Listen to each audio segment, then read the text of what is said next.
Walter White. Walter White. Say your mom.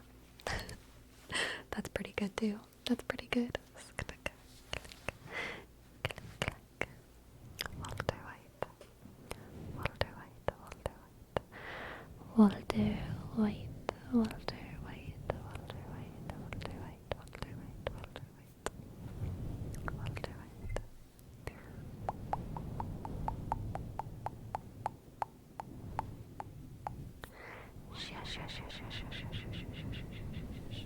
Sleepy, in which zone have you been questing? Right now I'm questing in the Emerald Dream, and because I've been questing by myself, I switched from Discipline to Shadow Priest just earlier today. I've probably only put in like 30 minutes into like trying to play Shadow Priest instead of Discipline, and so I'm still learning all of the abilities and like trying to figure out the rotation of things. And I'm not very good at it, but it is hilarious how much faster it is that I kill stuff. As Discipline Priest, I was running around questing and it was taking me a long time just to like kill the dudes I needed to kill. It is so embarrassingly fast now as Shadow Priest, and I know it would be even better if I like knew what I was doing, but even as someone who doesn't know what they're doing, I'm able to kill people so much faster, and it makes me feel like an idiot for not switching earlier, because I've just been wasting time like holy novaing, you know? Gosh. How are you liking Shadow? I'm thinking of probably playing that as my main. I'm really enjoying it. Aesthetically, I like being a Discipline or a Holy Priest more. But for function, while questing, I don't mind doing a little bit of Shadow. Okay.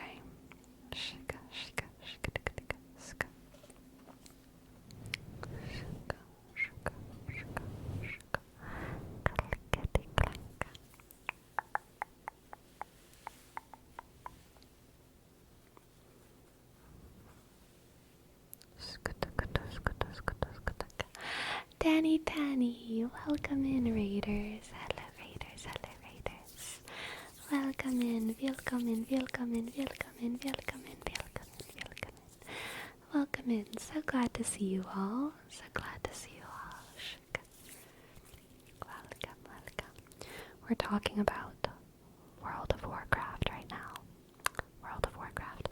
I am starting to feel like in the story of WoW, I can understand, I understand a lot of the little plot lines, but there's so much lore that I don't know. There's so much basic world building stuff that I don't know, that I know older WoW players are familiar with. Just, like who different people are. People will bring up a name and I'm like, I feel like I should know who that is, but like I do not know who that is. And it's very overwhelming because, yeah, exactly, Sid. I think the lore goes... I mean, obviously the lore goes super deep. The game is, like, ancient, and stuff has been happening this whole time. There's more than 30 novels with WoW lore from content outside the game. The lore is huge. Yeah, I know. It's insane. And, like, I wish there was a YouTube video that specifically was oriented around like, this is all the lore you need to know to understand the Dragonflight expansion, That would be perfect. Just, this is what you need to know to understand Dragonflight. Because that's all I need. That's all I'm playing, at least for now.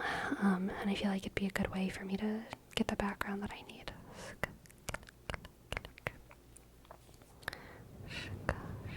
Actually never played WoW, legit. CBA? so can't be asked to pay monthly to play, and all my friends didn't play either, so no real archery of choice there. Yeah, super fair. Super fair. There's people that make those. Look for Nobel. He makes lore videos explaining things.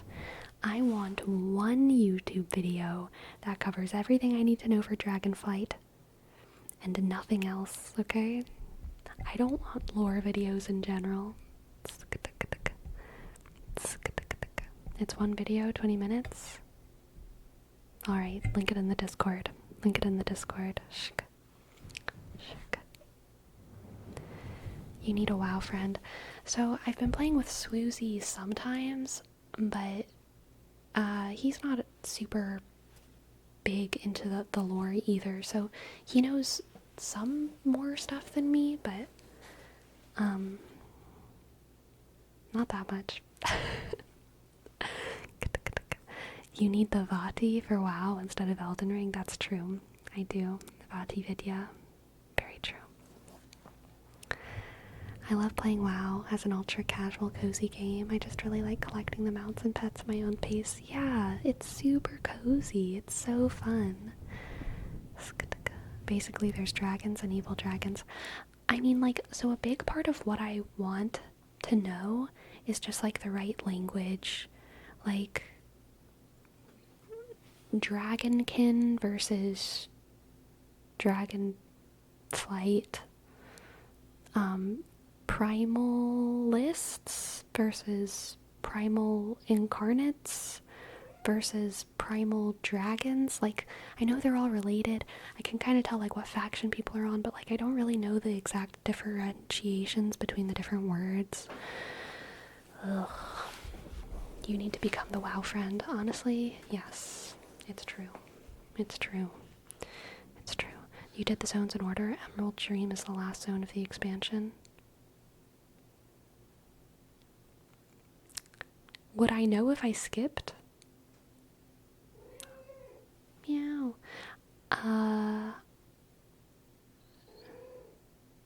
Dragonflight is just the color of a dragon. Primal is the old dragon. Dragonkin is all dragons. What do you call the dragons like Alexstrasza and Nosdormu and Malygos? What are they called? Like the important dragons? I know there's like a name for them, but I don't know what it is. Dragon aspects. Okay. Interesting. And they're the leaders of their dragon flight. Great. And then the primals, the primal incarnates are like the opposite, right? The opposite of the dragon aspects are the primal incarnates. They're like the dragons that are like,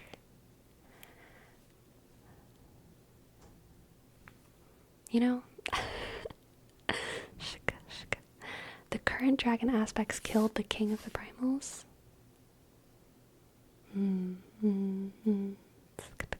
Oh, do it again. The ones that are like...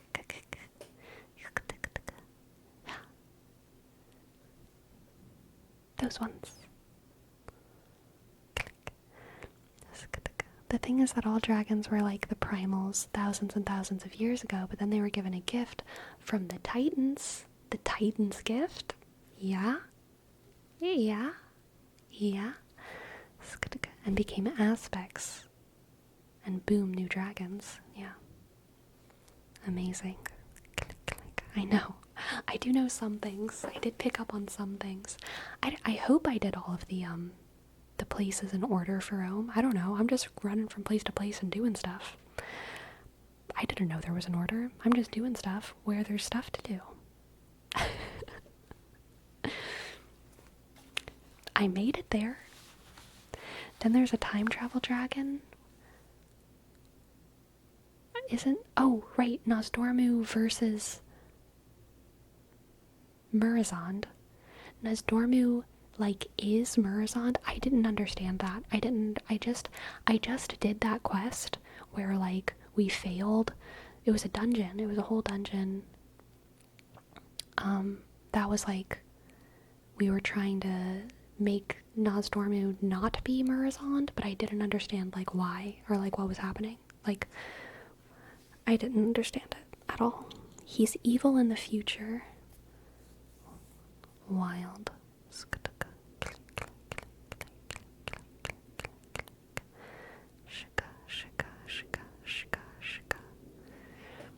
That's the infinite dragonflight. Oh wait, what's the infinite dragonflight? What's the infinite dragonflight? He's evil in the future and he didn't know why. Murozond is the anagram of Nosdormu. It is. That's so true. That's so true, Fox. The order is 4 zones that are in the map. The Island of the North, the Caverns, and the Emerald Dream. I think I did that in order. The Island in the North is all, like, cute. And then the Caverns, you do a lot of archaeology. And then in the Emerald Dream, you do more druid stuff. Right? I was getting so tired of all the archaeology. Oh my god. So much archaeology.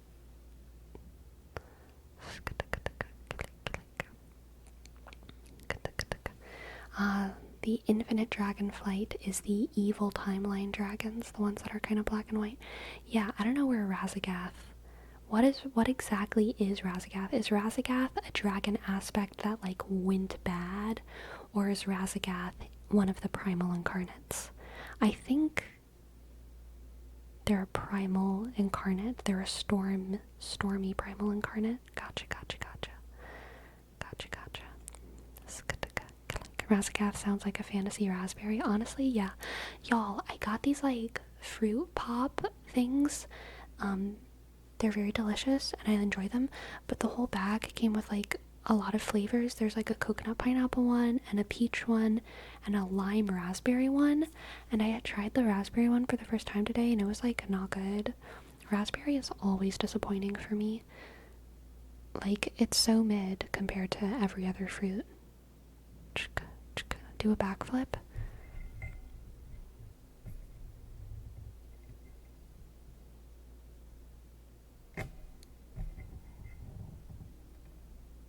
No.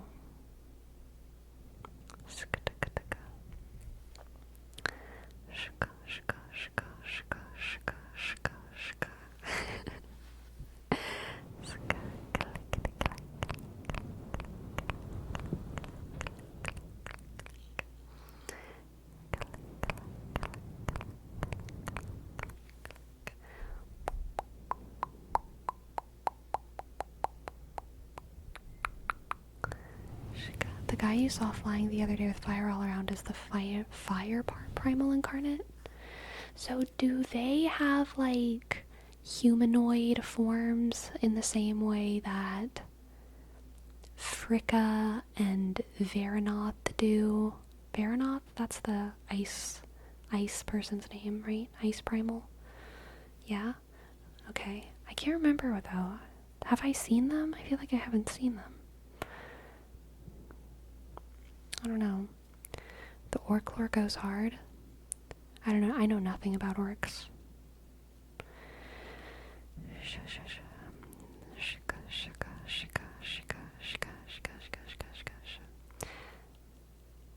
Backflip, I don't think I can ever do.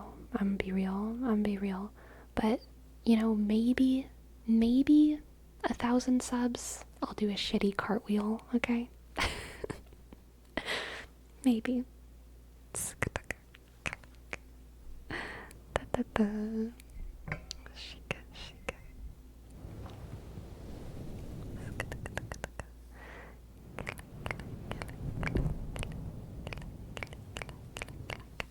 What if I held you by your feet?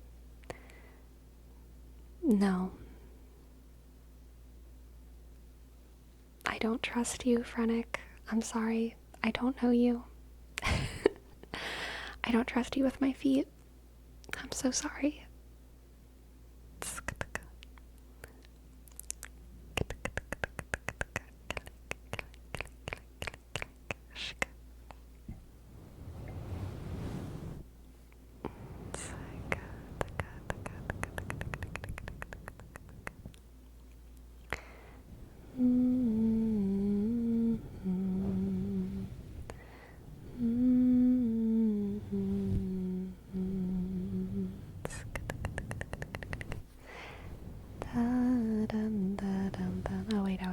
handstand. You know, that's actually fair. I think holding behind my feet would not help in a backflip.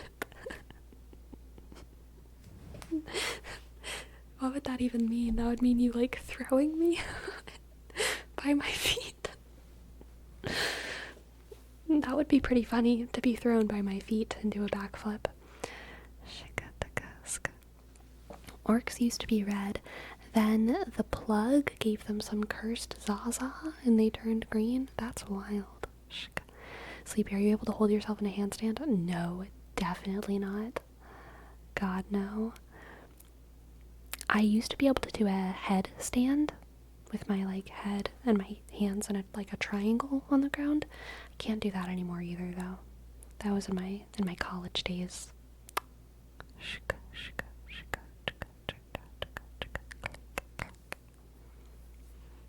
Have you tried the headstand? Yes. Could you do a backflip on a trampoline? No. I'm too afraid. I'm like not a gymnastics person. I like, regardless of strength, regardless of it, I don't think I'm fit or strong enough to do that. But even if I were, I like doing gymnastic like stunts things scares me way too much.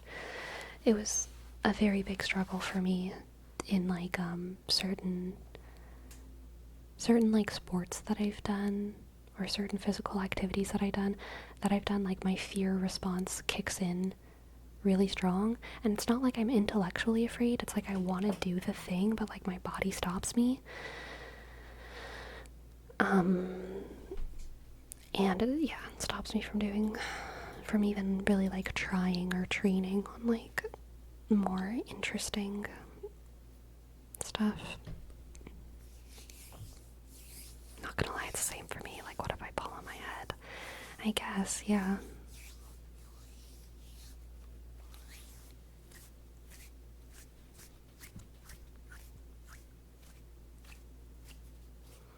We'll get you trained for a muscle up. Oh my god. I've like kind of given up on like the whole pull-up thing. I do other stuff at the gym, you know? I do other stuff. It's very hard for me to care about my lats at all. Lats, who needs them? Who needs a lat? Not me.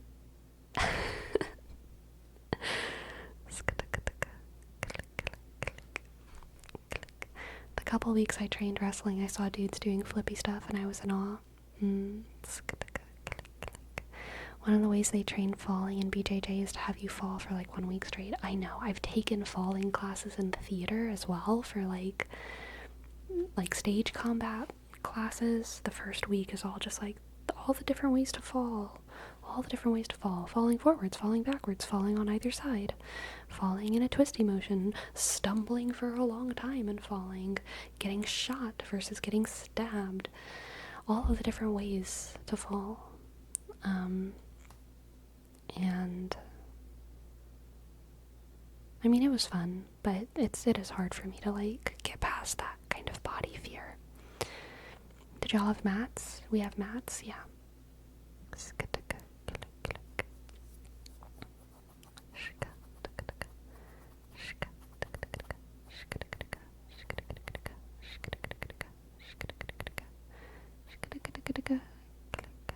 What's your favorite role been in theater?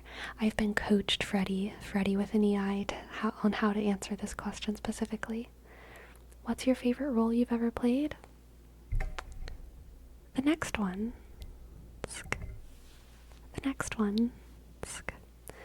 Hello, Tessa. Hoping your weekend is going well. Just popping in to say hi, lurking on some good tingles. Excellent. Glad to have your lurk. Thank you.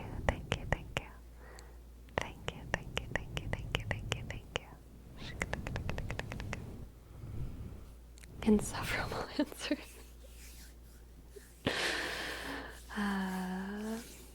Yes. But now I feel basic for that question. It's a totally normal question. Everyone asks that question. Like, not because it's basic, but because you get good information from it, you know? You learn something from it. It's totally fine. totally fine question. But it's hard to choose. I think the reason that,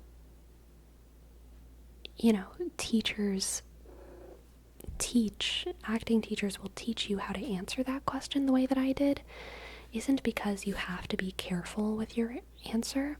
It's more like we all actors, I think, share a frustration with the question because it's so hard to choose between your characters. Because whenever you play a character for probably at least 2 months, if you have like a month of rehearsal and then like performances, you fall in love with every character you play. Even if you're in a play that you don't like, you, as an actor, it's like you can't help but fall in love with you have to love your character in order to play a character. And like rehearsal and performing is like all kind of a process of falling in love with a character deeply enough that you can play them well. And so choosing between your favorite roles is like, it's like choosing between your kids or something. Like, if you had to, you could, but like, Jesus, it's hard.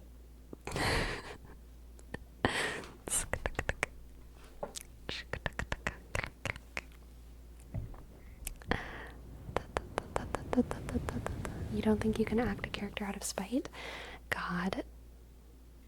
I mean, could you theoretically? Yes, but I think it would make you a bad actor. Like, I think it would come through in your performance in a way that would make your performance unbelievable. Now, if you're going for like an unbelievable satirical vibe, then that might be appropriate. But if you're going for like a more classical, like drama vibe, then yeah, I think you have to love your character, even if they're despicable. And that's some of the hard, like, soul sacrificial word of an actor, I think, is that sometimes you have to play horrible people, and you do have to fall in love with them, and it, like, calls you to be empathetic in ways that you would never really be willing to empathize outside of the context of theater. Most people agree that, like, there's some people who you shouldn't empathize with. Like, why would you empathize with the murderer of all of these people? Like, even if you can, why would you? Why would you? But as actors, like, you do. You do.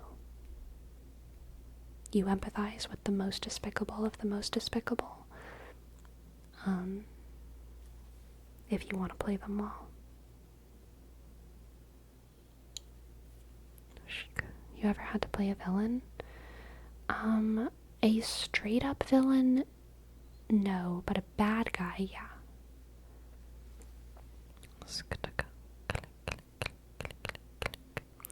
If they know you have a favorite role, they could pigeonhole you into that character and typecast you. Yeah, that's also another risk, for sure, for sure.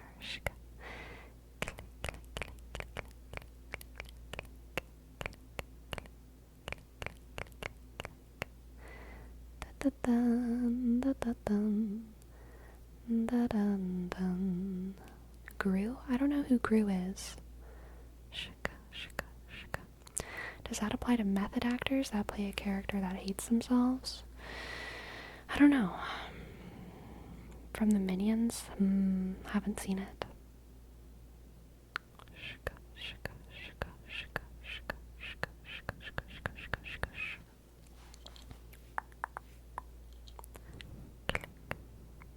Is playing a villain bad guy more freeing? I think it depends on who you are and like what you need freedom from, I guess.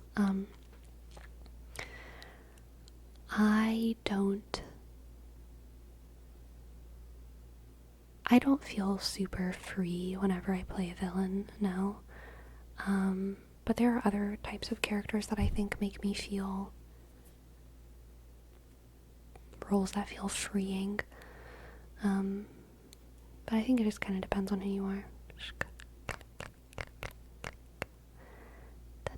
Sleepy, can you cast me? What role would suit me? I'm hoping for a Rafiki if any character are available. I'm not gonna cast you Destructicon. I would, but then everyone's gonna be asking for it. I can't do it. You know what? Everyone in chat, you'd be a dashing Romeo or Juliet, okay? You'd be absolutely dashing as Romeo or Juliet.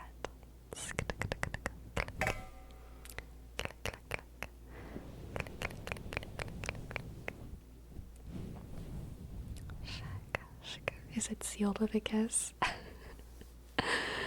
Yes. Yes.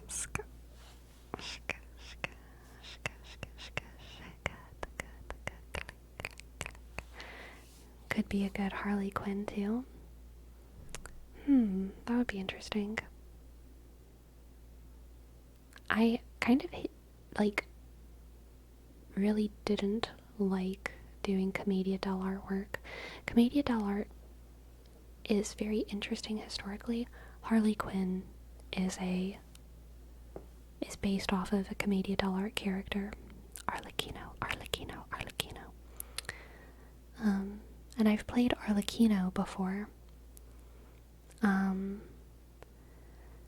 And I didn't enjoy it very much, but Arlecchino is very different from Harley Quinn, so I don't know.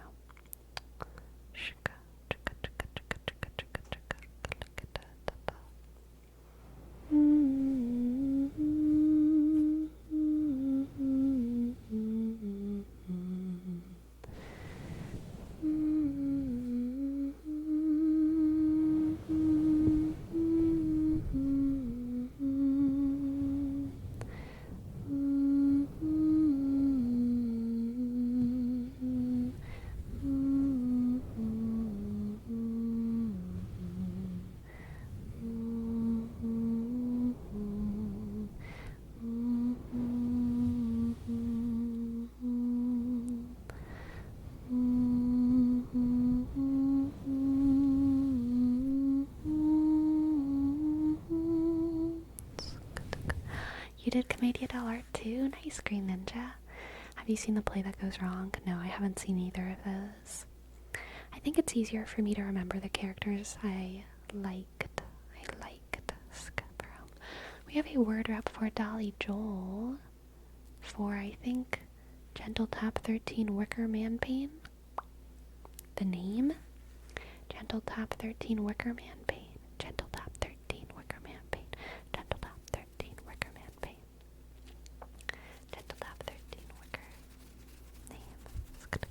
Gentle Tap 13 Wicker Man Name. Pain. Pain. Gentle Tap 13 Wicker Man Pain. Gentle Tap 13 Wicker Man Pain.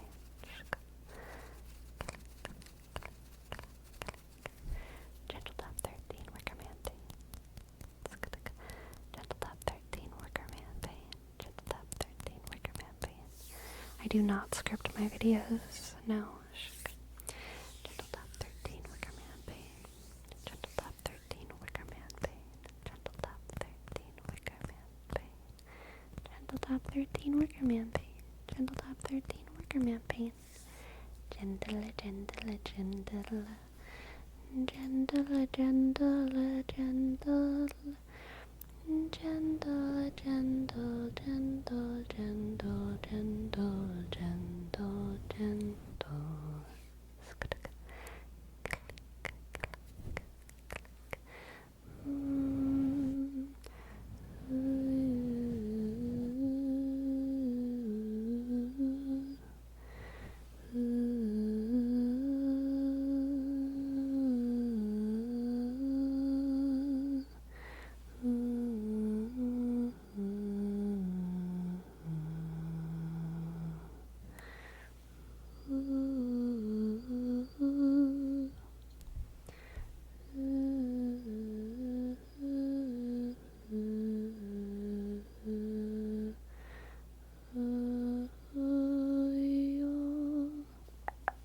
I do, Ferome. I do like comedy. I do.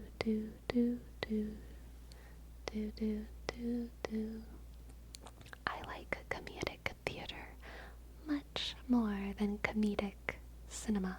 I like comedic cinema too. I just find I don't laugh as much. I like don't think it's as funny. But live theater is just always so much funnier to me. I love it. Shook.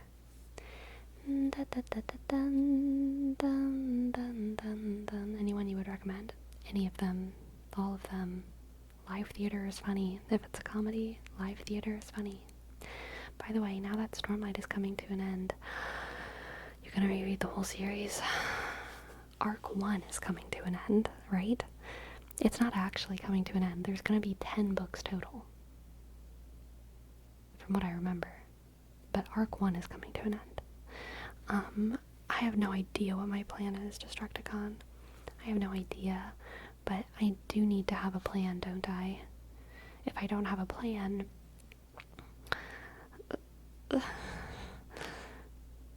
I don't know. I'll probably spark notes it. Like you read all your books. Reread. We all know you spark notes it the first time, Destructicon, okay?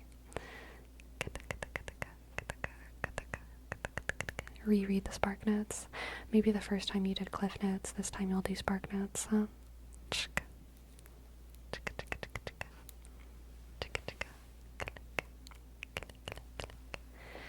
Do do do do do do do do. I don't know how people have the time to reread. I love rereading books. I reread. I'm a rereader, but a lot of times I don't take rereads as seriously. Like I'll kind of just like stop rereading stuff sometimes, you know, and like do something else instead. Whereas like if I'm reading a book, then I will usually try to like start it at the beginning and finish it and then go on to the next one in the series or something. Casual rereader, yes. Hello, Squeeze. Welcome in. Shaka, do. Shaka.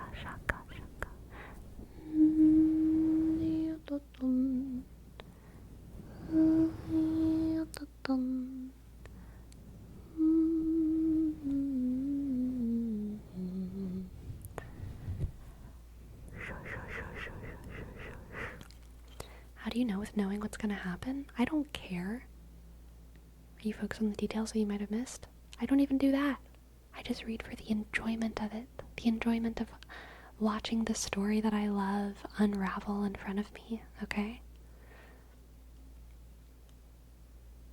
I just keep finding new stuff to read. Yeah, that's fair. Shika.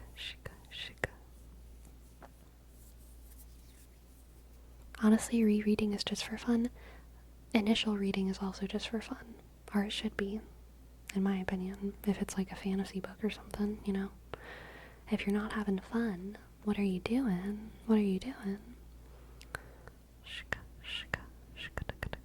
I read OG Percy like 5 times. Yeah, Taylor, I've read the Percy Jackson first 5 books series many times. So many times. I know I've read all 5 books in a row, like, easily over 10 times, and then individual books I know that I've read more than that, or like, you know, half rereads of the series or something. But I don't know, I stopped keeping track. Percy Jackson, easiest rereads ever. Yeah, for sure. Rereading Percy Jackson and the Olympians is, sorry, gonna say it, it's more fun than reading all of the other books in the extended series that I haven't read yet. There's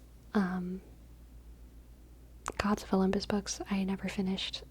That's what it's called, right? All of the Jason Grace ones. I never even finished that series, but I've reread Percy Jackson many times. Have you read Kafka? I've never read a Kafka work from start to finish, but I've read many excerpts of Kafka.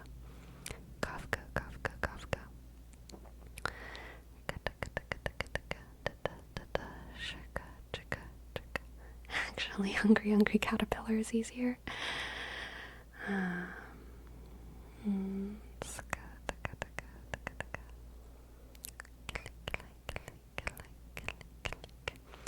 just like the main characters I loved at first. That's why I haven't read Arc 2 of Mistborn. I feel that. I feel that so much, Destructicon. There's no way that Arc 2 of Mistborn will have as good of characters as Hungry Caterpillar. I grew up with a camp in Grand Isle in Louisiana, like Percy Jackson had in Montauk. Never related to another character more. Yeah.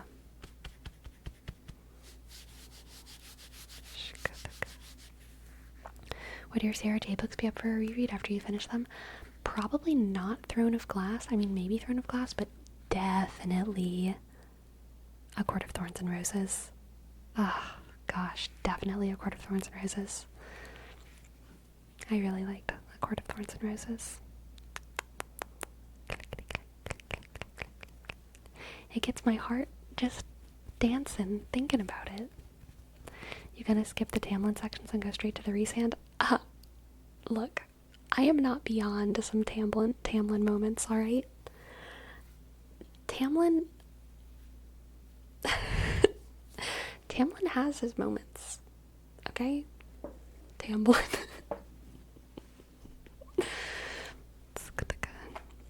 Tamlin has his moments.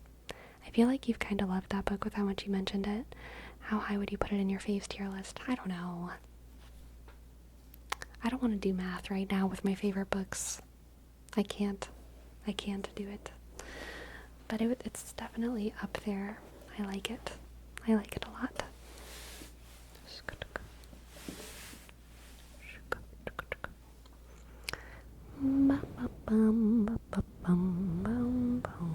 Haven't been trained to answer the favorite book question. It's true. I think in general, I really don't like favorite questions.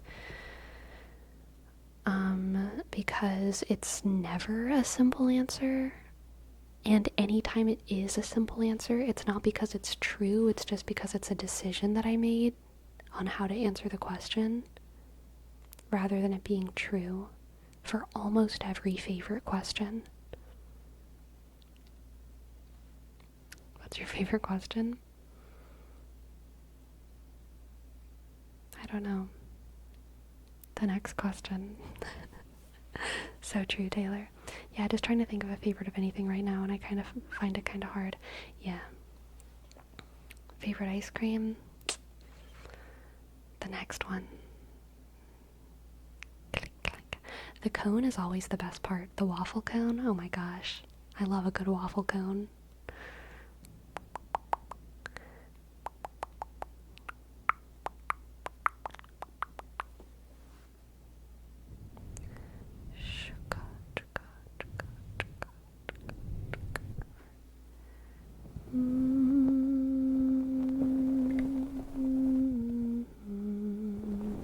What's your favorite tarot card?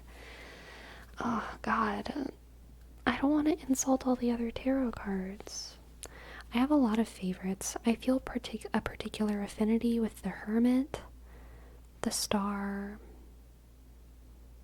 the Eight of Pentacles, the Magician,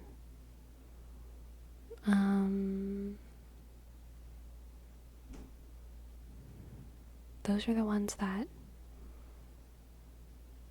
make me happy, I think.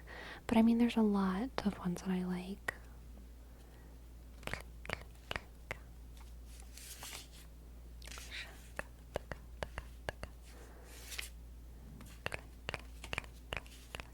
My favorite answer to a question is the next one. Very good. Very good. Hello, KFC. Hello, KFC. Welcome in. Welcome in. Who's your favorite member of chat? The next one. My favorite things change very often, so I have to preface with, well, right now it's yeah. Very fair. Honestly, I kind of like the lovers. It's always fun when you draw for someone's reading. Interesting. My favorite is the Fool. Uh, the Fool is so polar in my head. There's a lot of cards, and I mean, most cards in tarot can be like good or bad depending on their context. But the Fool to me can be like, absolute kind of blind faith and happiness and excitement and naivety. Or the Fool to me can just be so crushing, a really crushing, dramatic tension of me, the reader, us, the audience, knowing something so bad that the Fool doesn't know yet. It can be either or. Drooling and twitching. Thank you for gifting a sub. Thank you for gifting a sub. Thank you. Thank you. To the next one. Amazing. I see what you did there. Thank you. Thank you. D click R shk O shk O L I dot N shk G click A N sk D T click W sk I dot T sk C H click I dot N G. Thank you, drooling and twitching. Thank you, thank you. Thank you, thank you.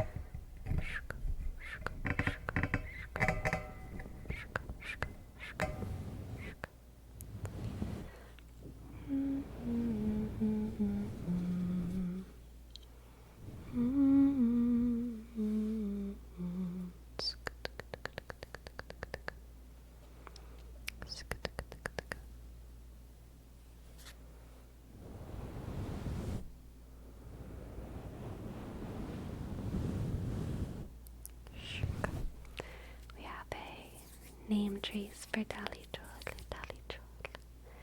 D A L I shk J sk O E click L 20 sk 7 shk. Thank you, Dali Jol. Thank you, Dali Jol. Thank you, Dali Jol.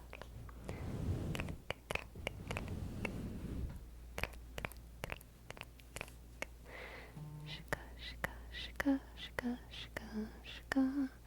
We have a word wrap for shka. Dolly Joel. I think it's just for KFC. KFC Serbia. The word, the user, but I'm not sure if it should be something else.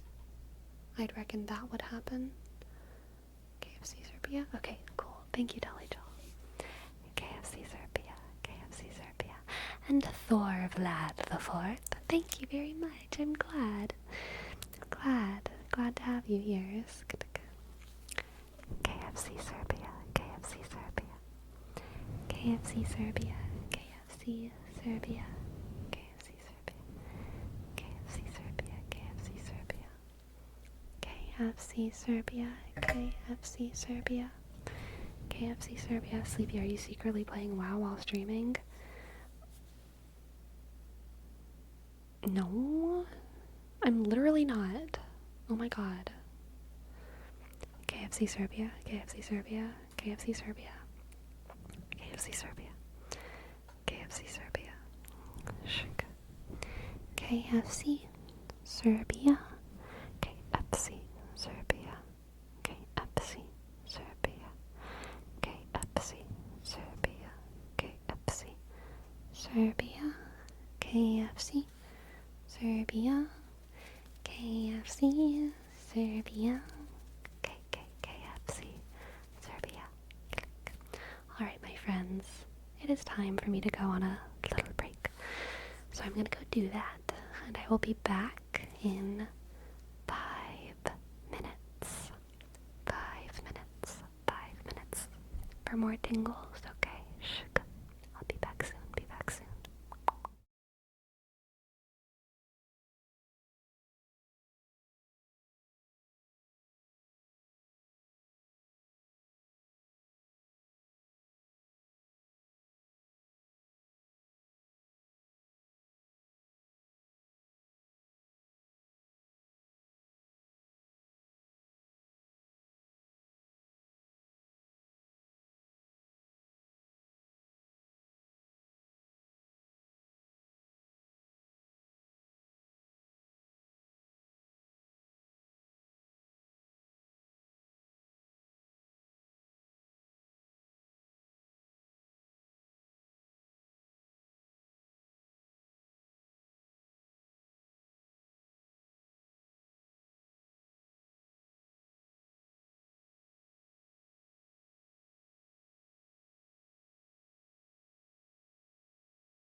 Yeah.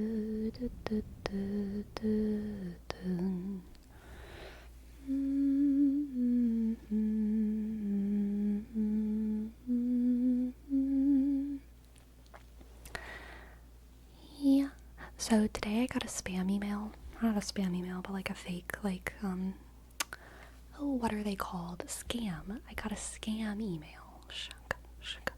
Which is unsurprising, because most of the emails that I get on my always slightly sleepy email are like scam stuff.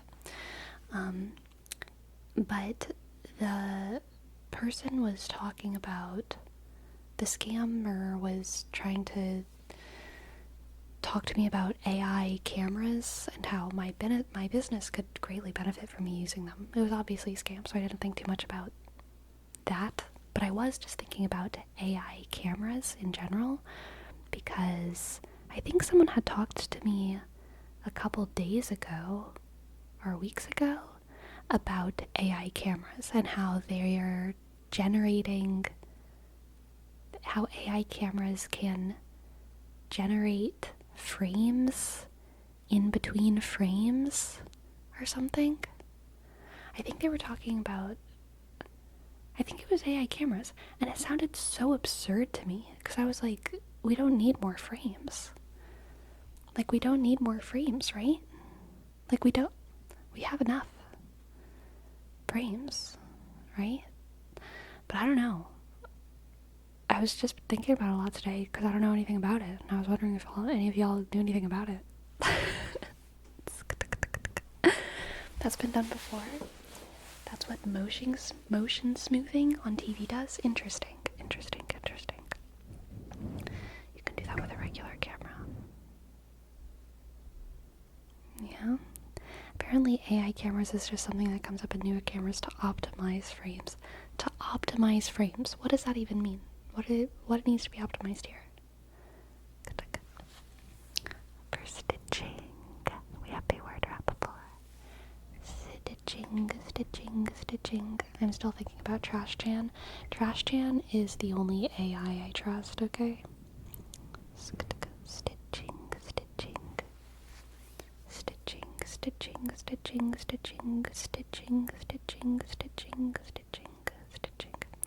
That's what NVIDIA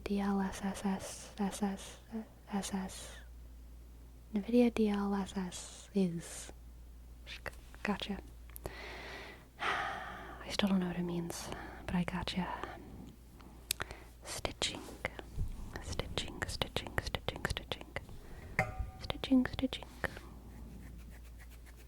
Knee scratching. Knee stitching. Imagine if I had a big cut right here, and I was just stitching up my skin. Do you have a separate business and personal email? Yes, thank God.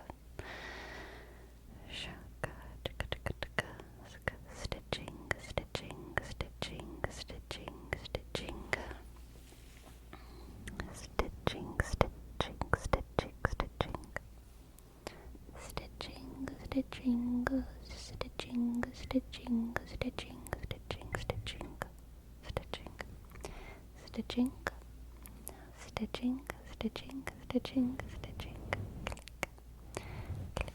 Do like they do in the jungle and make the bite in your arm, then twist. Oh, and make the ant bite your arm, then twist its head off and use more as sutures? What? That's wild. I have an old scar on my knee. I think my one of my biggest, I think it is probably my biggest scar is on my knee. It's like so faint though. I don't think you guys would see it. Also, it's hard for me to get my other knee up there without standing. And I don't feel like standing. Okay? Tomorrow's leg day, not today. But I have a little scar at the top of my knee. But it's from just falling on the playground. Click.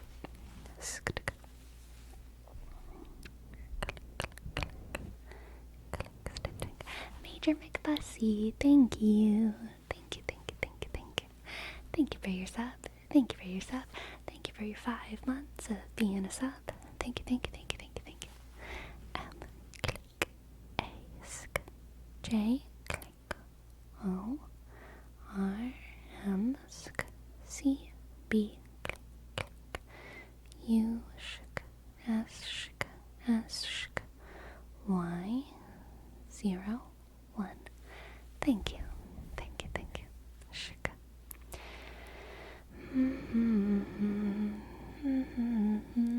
Stitching, stitching, stitching, stitching, stitching. Stitching, stitching, stitching. Stitching, stitching, stitching. Ever heard of Chris Cornell? It sounds familiar, but no, I don't think so. I had one in the middle of my forehead from when a piece of glass went flying and hit me. I think it's right here. There's like a little white, not that. There's like a little white line kind of right there on my face. That's a little chickenpox scar. Also, you can see it in my videos pretty clearly. I see it in my videos very clearly, but this part of my lip just doesn't have any pigment, or not any, but it like has less pigment in it. And I think that's also chickenpox scar.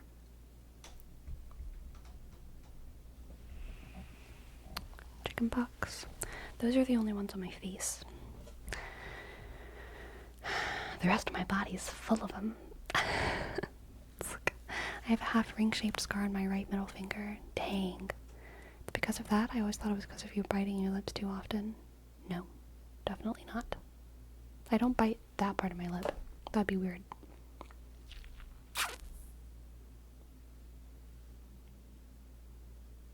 That I do not do.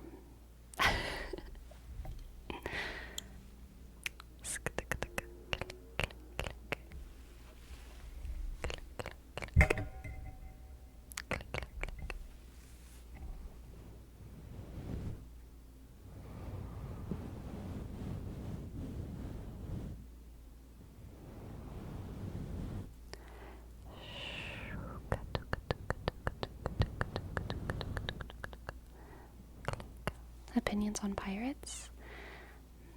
You know, pirates are like protesters. You need more information to pass judgment, okay? They could be like super based. They're very likely super based. But there are some bad ones. You know? But like,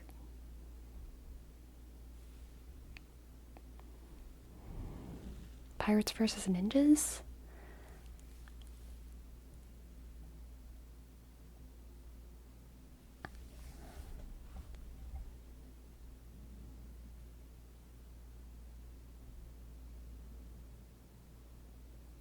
They're very different. It depends on which pirates.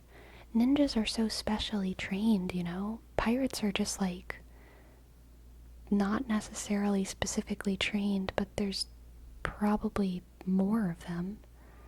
I mean, all of the pirates in the world versus all of the ninjas, the pirates would win. There's so many of them. They have big cannons go boom. Are we talking about real modern day pirates? If so, I'm almost sure they're all bad. Damn. What an absolutely contemporary perspective that is. Interesting.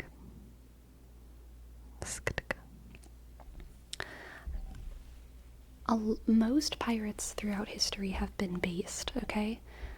In the same way that most protesters throughout history have been based. All a pirate is someone who lives on a ship and is not in a country and needs resources, so gets them. But also, most pirates in history have had to do bad things to get those resources. And some pirates in histories go out of their way to do extra bad things unrelated to the collecting of resources, okay? Like, Like, pillaging, I can forgive. The other stuff, I cannot.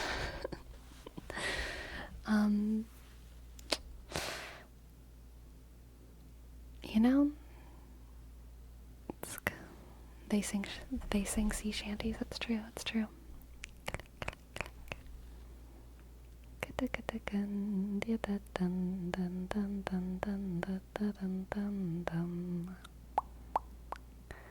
I would argue the actions pirates do are mostly bad. The intentions and circumstances are not always bad and need context. Yeah, I agree. I agree. Could Vikings be considered some kind of pirates under that definition? Yeah, I think so. But again, it's like not all Vikings. Probably not all Vikings. But, well, let me think. I feel like pirates don't usually have allegiance to any state. But Vikings did kind of have, like a home. Like a land home, from what I understand. That they were acting in service of. The Vikings were almost more like a kind of a military force.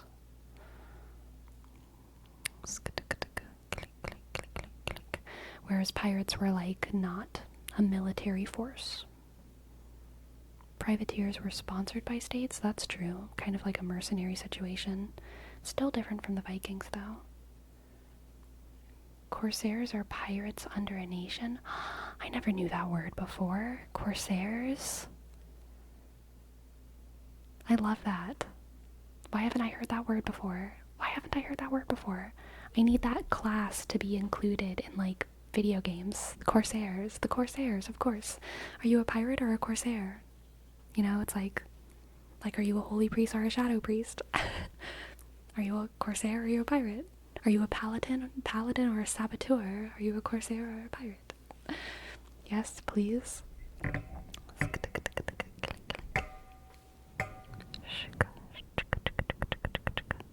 You need to play more Age of Empires? Yeah, probably. I don't even know what that game is. There's a hair somewhere caught between my glasses and my eye. Ah, it's a crazy hair. You little rascal. Nansters, hello raiders, welcome in. Welcome raiders, welcome in. So glad to have you all. So glad to have you all. It is sleepy time. Sleepy time. Welcome. My name is Sleepy, and I make ASMR on Twitch and on YouTube. Thank you so much, Mansters. And Arrow Fiend, thank you for your prime. Thank you for your prime. Shk. A click. E R shk. 0 sk. App click. I dot. E N sk. D. Thank you. Shk. Click. We're talking about pirates and what makes one a pirate.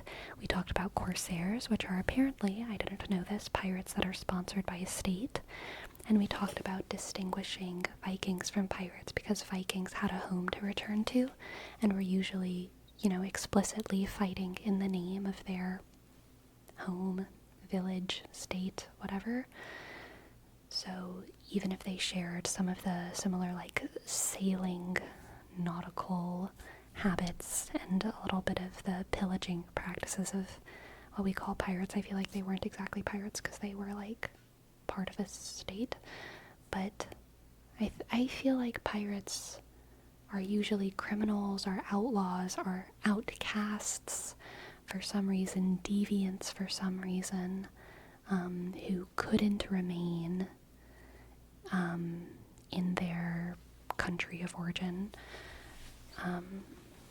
Hooligans, yes. Click. Vikings did pirate activities, but for different reasons. Exactly. Google says corsairs were just privateers / pirates licensed by a nation to raid enemy nations, but had additional religious connotations since it was during a period of Muslim versus Christian nations. I need to read about this. Had an additional religious connotation. So, were corsairs usually Christian or Muslim? That's my question. You need to read about the wars in Spain. Honestly, I do. Spain is like, what was happening? I don't know. Oh boy, you just sent Sleepy down the corsairs rabbit hole. I did. Perfect timing too. Perfect timing. I need to know about the corsair drama in order to have enough information about upcoming political events. Duh. There was a lot of religious war there. Yeah. I feel like low-key Spain Spain is so interesting culturally and musically because you can tell in their art how global Spain has been for such a long time. And I think Spain not always winning was like a big part of that. Like if you look at the art and the history of something like somewhere like England, they did a lot of colonizing, and so you would think that they would have like a kind of more global art style and stuff like that. But no, like England was way up there. It was always them going to other places. Not a lot of people were going there, and so their art is very consistent. It's like, yeah, that's very English looking art. Someone in a big crown with a big table, and there's a pineapple on it or something. But in Spain, you can tell there was so much mixy-mixy. There was so much mixy-mixy. You hear it in the music, you see it in the art, you see it in the theater, you see it in the architecture, you hear it in the language. So much mixy-mixy. Spain was like a major melting pot way before the USA, okay?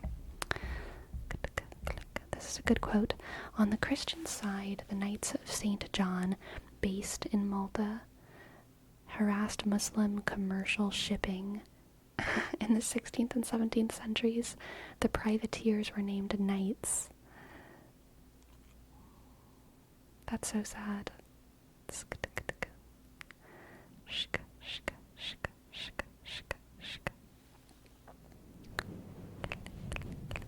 I need the Risatisa for corsairs. Honestly, yes. So true. I'm about to crack my wrist. Are y'all ready? Oh. Yeah. That was good.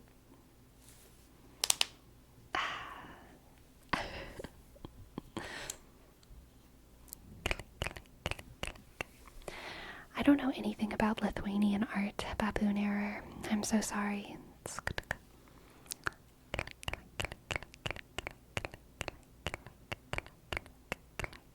How do you crack your wrist? You need to sprain your elbow really badly, okay, Jerome? It's interesting. I've realized fully that, like, the remaining elbow issues that I have are based in my wrist. Like, moving my elbow never causes me any pain, but certain wrist movements cause my elbow pain. So, that's interesting. Does your wrist pop if you rotate them? Snappy crackly.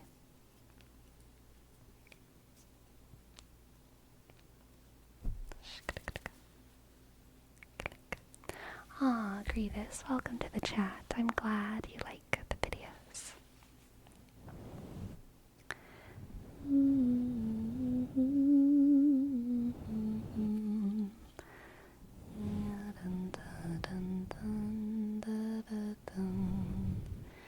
Yeah, so I've heard a chiropractor on YouTube who's like, I have no idea if they're smart or not, but So this might not be true, but I heard them say that like cracking is pretty much fine as long as you're not twisting. So like sometimes I crack my wrists like this, and that's probably bad, but as long as I'm cracking up and down, I think that's fine. And cracking fingers up and down is fine, but I probably shouldn't do what I'm about to show you, which is like, sometimes I crack my fingers from like side to side, which is like probably not good, but I can't, it does it so good. But probably just cracking them up and down is what I should stick to.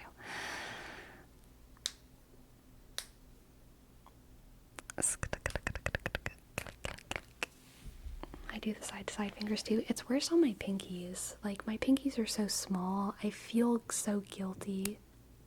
Did y'all see that? Did y'all hear that little crack? It's just a little like boop boop.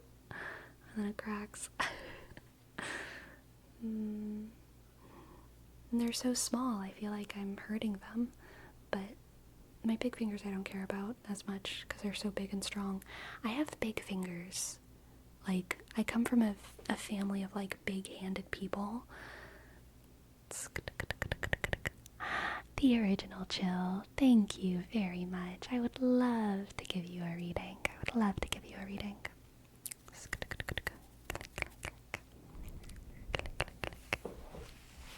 What's your opinion on Greek mythology? I love Greek mythology. I love Greek mythology.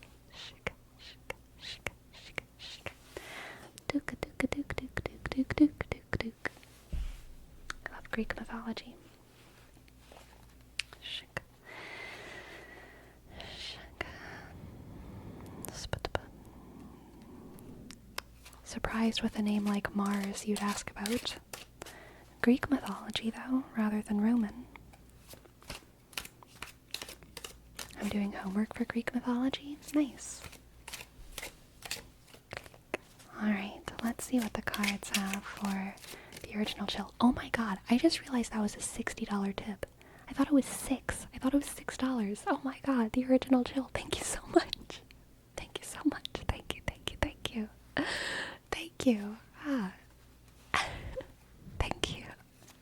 I missed a 0. Yeah. That's crazy. I'm glad I looked again. Okay, yes. Let's see. What do the cards have for you? The original chill.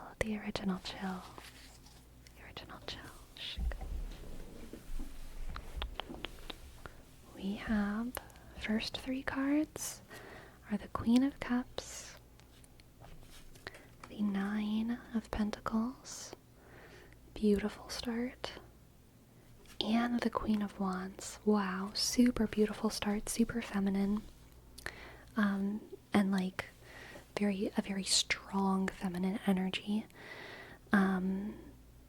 This is a mother bear. No, this is like a mother, this is like actually dragon. This is giving me dragon, okay?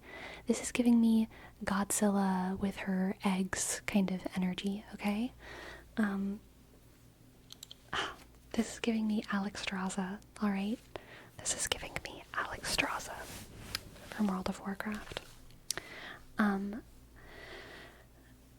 Our starting energy for this reading, the original chill, is the energy of someone who is very fiercely defensive and protective of their people, and someone who, in performing that way, is beautiful, alright?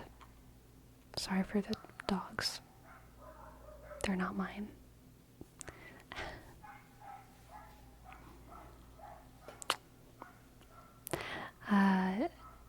So yeah, someone who becomes very strong in that. Sorry, they're mine. Oh my god. Destructicon. Train your dogs, okay? I will have none of this barking. If your dog barks, what are you doing? Okay? Anyway. there is a defensive feminine energy that exists in the world that is like perverse and ugly, all right? And that is the archetype of Grendel's mother. That is the archetype of Cersei Lannister. That is the archetype of kind of sometimes Hera in Greek mythology. But there's this other side of a similar coin that is so beautiful and so majestic and just charismatic, and that would be, you know, like Catelyn from Game of Thrones, or Alexstrasza, or the mother bear archetype. Someone who's fierce and beautiful and defensive. Fierce and beautiful and defensive. Okay? So that's our starting energy. Let's see what happens with that energy. We have the Knight of Wands.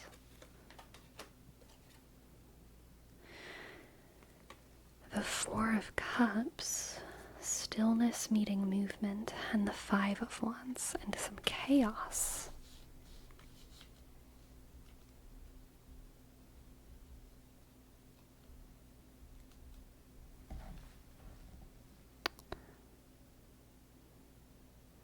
So this feminine energy, I think in this reading, is coming into contact with something that they've never come into contact with before. Feminine non? No. This feminine energy is coming into contact with something or someone that they've never come into contact with. And that is the Knight of Wands here. I'm getting this feeling in my head of like the Knight of Wands being able to penetrate past the Queen's walls, the Queen's protective barrier, in a way that they've never experienced before. And I think it's going to cause a very strange chaos. Because I think the chaos isn't actually going to be danger. It's just going to be, it's going to be like the uncertainty of,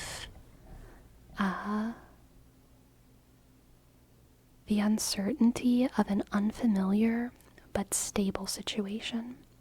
Okay? I think the situation itself is going to be stable, but the chaos is going to come from the mixture of that feminine energy being very protective and also being confronted with the unknown. Whenever the protective is confronted with the unknown, the instinct is to lash out. But that's not what's happening, because the feminine is wise enough to not have that perverse instinct, you know, to not have that shoot from the hip kind of instinct. So they know that they have to wait. They're like waiting for a red flag almost, because there's a situation that is unfamiliar to them. But they're being patient, they're waiting. That's that Four of Cups, uncertainty, uncomfortability inside of an unknown, confusing situation that they've never seen before. I don't know the original chill in this reading, if you are the feminine energy or if you are the energy that is coming into contact with the feminine here. It could be either one, but let's continue down this path. We have the King of Pentacles, the Ten of Pentacles, and the Five of Swords. Okay, I'm always very tentative with love readings because, like, I don't know, I feel like they're kind of higher stakes, and people have such a personal relationship with their own like love life. It's weird for it to all of a sudden come up in a tarot reading. But the more cards I pull, the more I just feel like this is about a romantic relationship. A very mature romantic relationship, I would say. Probably between two people who have already experienced a lot and seen a lot of life. And there's a very protective type here, coming into contact with a very capable type. So two very capable people coming together. And this reading is about the feminine aspect, learning to feel comfortable trusting someone else, even depending on someone else, and finally finding someone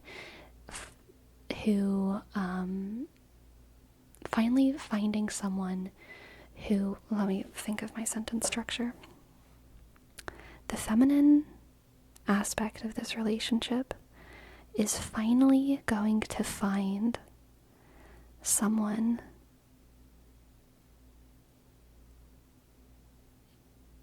to whom giving up control doesn't put their life in danger. Or whatever it is they're protecting. I think the mother bear here is so used to being in situations where the only way for their cubs or their family, whatever it is they're protecting, is so used to being in situations where in order to keep their people safe, they have to be in the ultimate control. But in this relationship, Mother Bear is learning that by giving up control, they can actually make their home even more safe, because they're able to focus more on the Queen of Cups energy rather than, that more aggressive, protective energy. Being able to cede some of that protection to someone else, specifically the King of Pentacles, okay? The King of Pentacles is a provider. The King of Pentacles is a provider. The Ten of Pentacles, honestly, getting the King of Pentacles and the Ten of Pentacles in the last three, or like the last little like triplet of cards here, is so powerful, because this Ten of Pentacles is like material safety, security, and prosperity, mixed with the King of Pentacles, who is a provider. All right, so a provider is providing in tandem with the Queen of Cups, Queen of Wands, Nine of Pentacles. Oh, sorry for that bonk.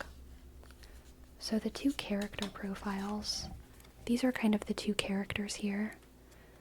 The romance between the Nine of Pentacles, Queen of Cups, Queen of Wands is coming into contact with the Knight of Wands, King of Pentacles. And then the other cards here are kind of what's happening with the Five of Wands being that uncertainty, skepticalness coming from the protective side. Four of Cups, again, kind of waiting for something to go wrong. This is too good to be true kind of feelings. And then culminating in the Five of Swords and the Ten of Pentacles, which is the sacrifice of control from one party and the taking of control by another party, and that leading to security and fulfillment and safety in a way that I think in this reading is looking to be healthy. That kind of arrangement is, or that kind of dynamic is definitely not always a good thing, but in this reading it is, so that's nice. Let's get, sorry for that loud noise, some moon card advice. Broody hens are hens that go like turbo mom mode with their eggs and chicks and become aggressively extra protective of them, even so far as to steal eggs and chicks from other hens. Basically, a broody hen is so protective of her chicks, they sometimes inadvertently end up harming them because of their protectiveness. Yeah, that's a good Grendel's mother archetype. Cersei Lannister archetype. The perverse. This is gonna... I have a tie-in for this after the reading, but let's get our last card here. Wow. So good. So good, so good. Regulus. Regulus, Regulus, Regulus, Regulus. Willpower and vulnerability, okay? If this is not the divine femme, like... I don't know what is. Strength and... Oh my god. Strength and fragility teach us how our vulnerability is purely a blessing. This reading is mostly about the feminine. So, you know, either you are the person embodying that feminine, or that feminine is going to be just like a very massive part of the next chapter of your life. Because their energy is definitely dominating most of the reading itself. But I think that their journey to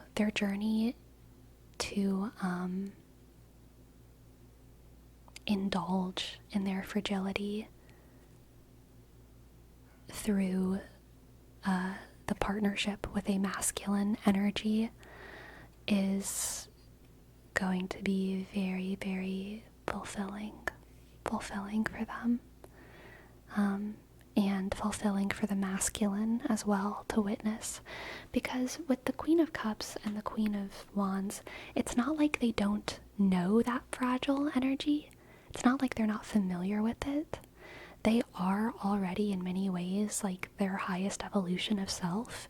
That's kind of why I said that this reading seems like it's between mature people, a romance between very mature people, because I think both of these individuals know their capabilities and know themselves.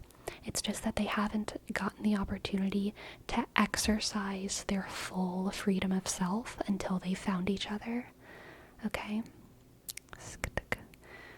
Now that they found each other,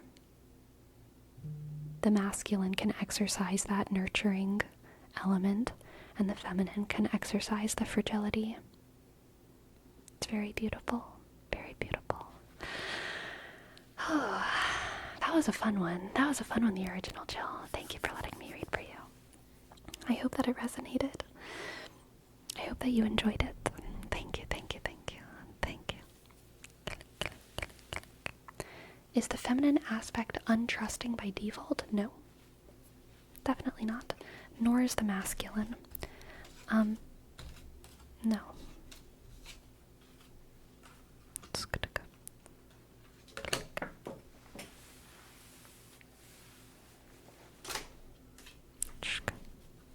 Thank you, thank you, thank you, thank you, the original Jill. Thank you, thank you, thank you, thank you. And you're welcome, and thank you.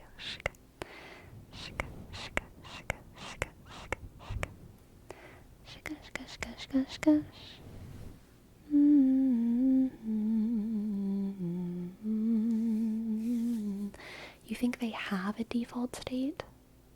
I don't know. I feel like that's a weird question. I would feel like I would need to hear the question phrased in a different way, because the feminine and the masculine are just like not... There is no feminine or masculine infant. There just isn't. There is no default. The feminine and the masculine is a collection of traits that has become a thing. Like, I don't know if there is... I don't know what you mean by default. Maybe you mean standard or something? And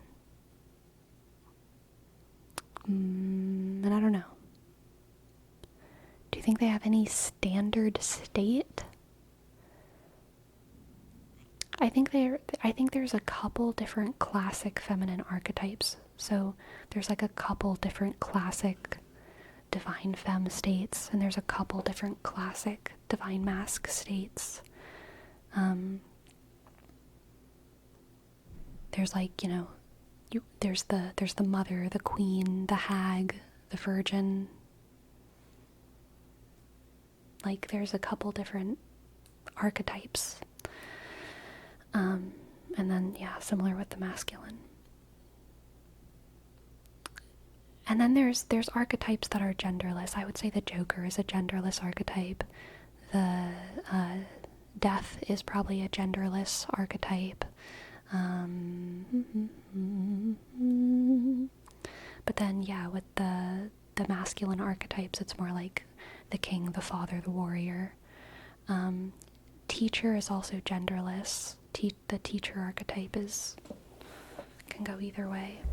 But the archetypes are very different from each other, or is there any trait that they all share? I don't know. I think they all crisscross a lot of traits. I don't know if there's any trait that every single feminine archetype has, other than long hair, obviously. That's a joke. That's a joke. That's a joke. Nurturing, a lot of the male archetypes are nurturing as well. So, I don't know. Like, I think, and I don't know if I would, yeah, I don't think nurturing is a good one for all of them. Aroa ASMR, welcome readers, hello. Welcome in, welcome in, welcome in, welcome in, welcome in, welcome in. Welcome in, welcome in. So very nice to have you here. So very, very, very, very, very nice to have you here. Thank you. Thank you. Thank you. Thank you. Thank you. Thank you for your aid. My name is Sleepy, and I make ASMR on Twitch and on YouTube. We are the Aroa ASMR army. Hello, hello, Tortu Gamestre, and Geronimo, and Striker. We're talking about archetypes, and we're doing some tarot. I just got a dono from Destructicon to do a reading for JD. JD, would you like a tarot reading? JD, would you like a tarot reading? Hello, Isra. Hello, Baby Blue. Hello, hello. Welcome in, welcome in, welcome in. And Verome, thank you for gifting us up to Aroa. Thank you, Verome. And click. Hey, shk, R, A, sk, O, M, click. Thank you. Thank you so much. Thank you. Thank you, thank you, thank you. Thank you, thank you. Thank you, thank you. Thank you. Thank you. Alright. Let's do a reading for JD. Let's see, what do the cards have for JD? JD.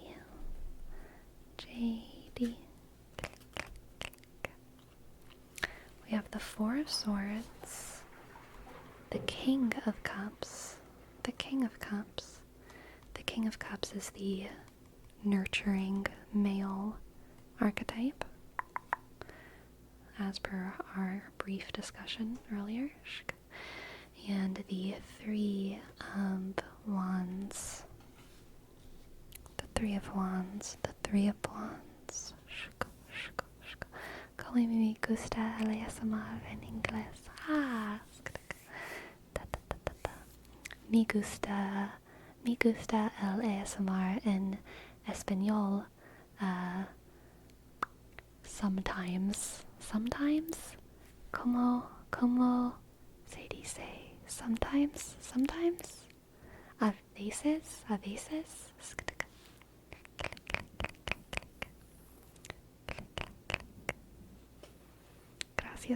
Gracias. Me gusta el ASMR en español. A veces. I forgot how to say I'm from somewhere. Yo soy, I come from, I know it's like yo soy de Louisiana. Yo soy de Louisiana.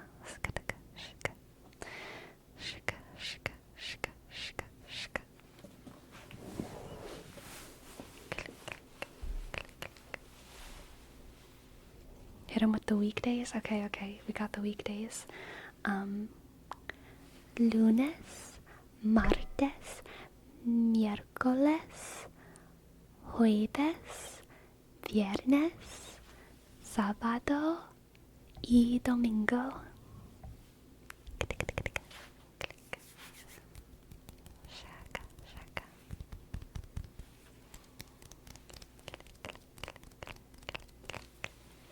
Alright, JD. Let's actually do your tarot reading.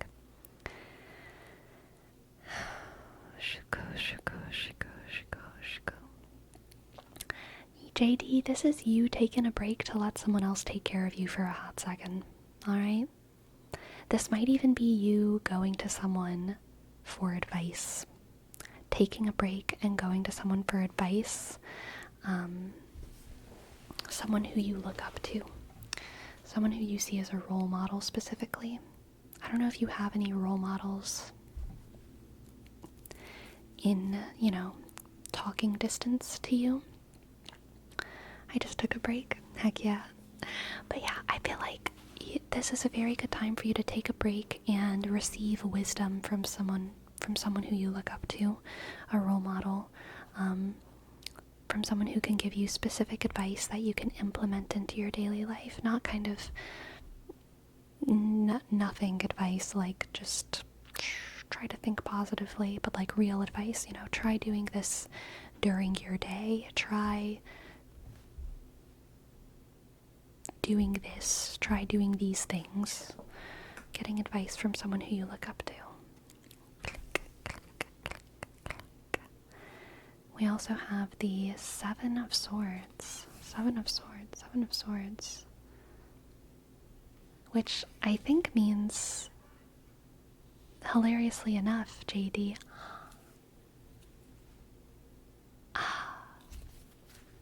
Great Fox. Thank you. Thank you, Great Box. Thank you so much for gifting 10 subs. Thank you. I appreciate it so much. Thank you. G, click.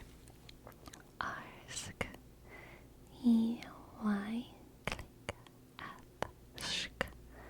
L, X, click. 9, sk. 9, sk. 9, sk. 9, sk. 9, click. Thank you, Great Box. Thank you, Great Box.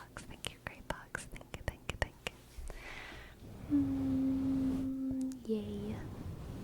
I'm flattered. JD, I believe that this Seven of Swords is a little bit silly. It's the trickster. It is that little Gemini trickster energy. I think that you're going to go to a role model, listen to their advice, and probably what you should do is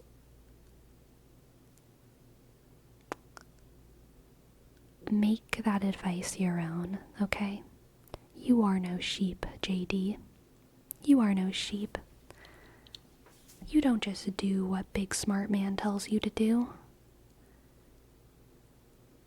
You put it in your own words, You twist it up a little bit. If you get the advice to make your bed every day, you're getting a futon. You know what I mean? You're taking that advice, You're making it your own. You're making it your own.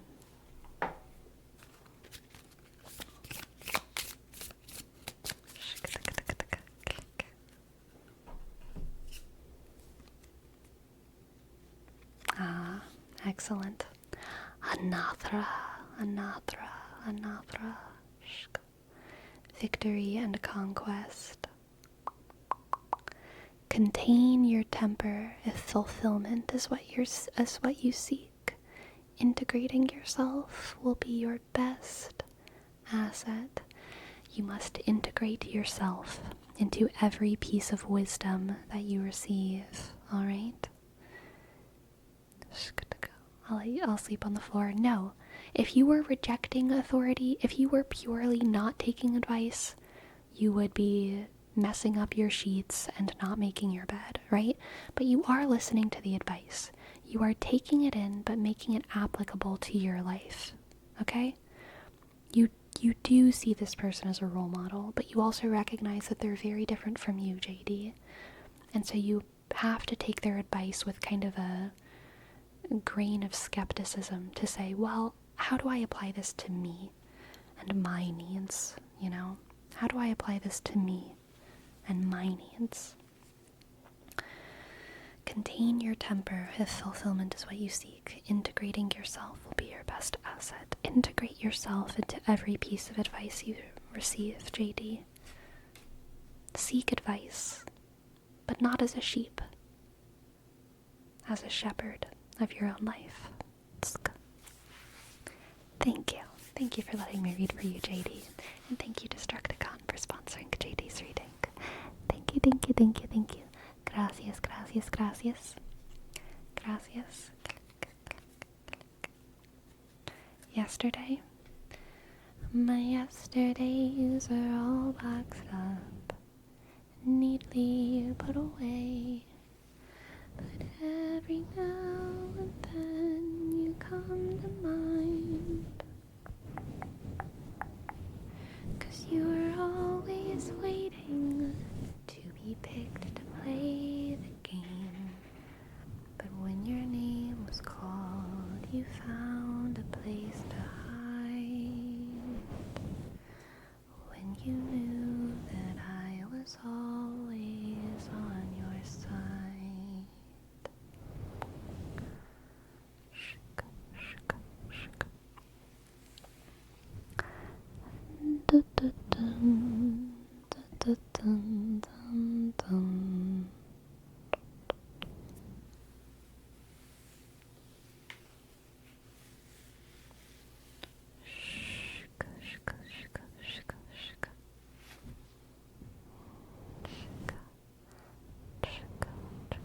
Okay, now Bohemian Rhapsody.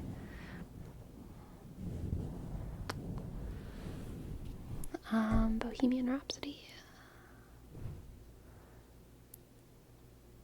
How does a bastard orphan son of a war and a Scotsman dropped in the middle of a forgotten spot in the Caribbean by providence impoverished and squalor grow up to be a hero and a scholar?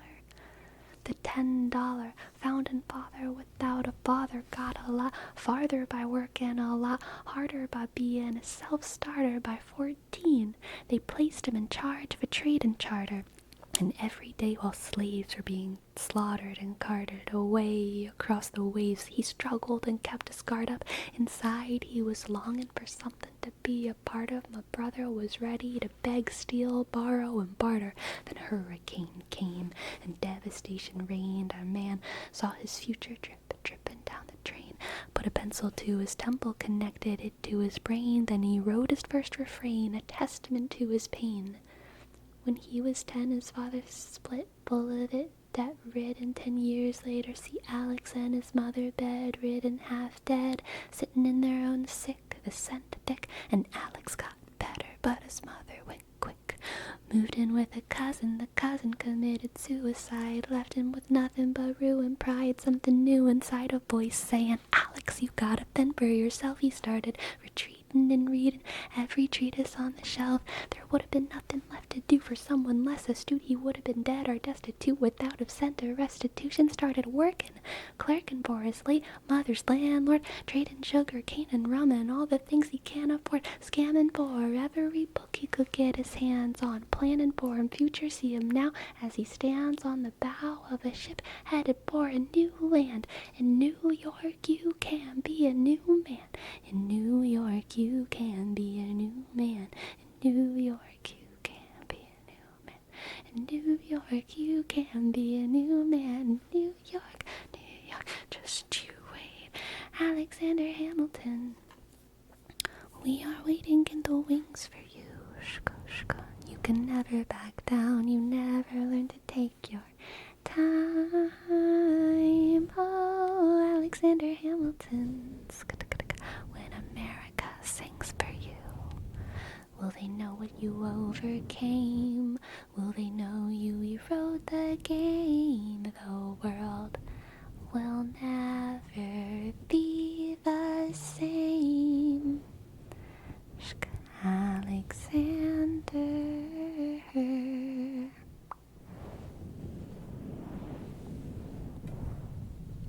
That Bohemian Rhapsody? Welcome Zulu and Domini, welcome to the chat. I have a theory for this universe. It came from talking to my best friend. Think about this. What if we're all trapped in a black hole and the reason we can't escape is because it's true?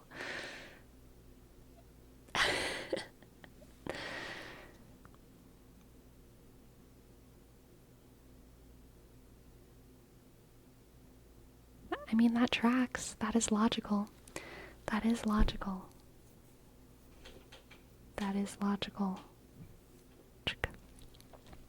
I saw Hairspray live recently. It was really good. It was a local high school production, but the passion the kids had while singing blew me away. Heck yeah, I love Hairspray. I don't actually like Hairspray. Like, the music, a lot of it kind of bores me. The story, mid. But, like, watching people perform Hairspray is always very fun. I feel the same with that other one. What's that other one? Grease, I really don't like very much, but seeing it performed is like so fun every single time. Aw, thank you, Tomimi. I'm glad you've been enjoying. Thank you. If being trapped in a black hole means I get to spend time with y'all, then I don't think it's such a bad fate. How sweet. I feel the same.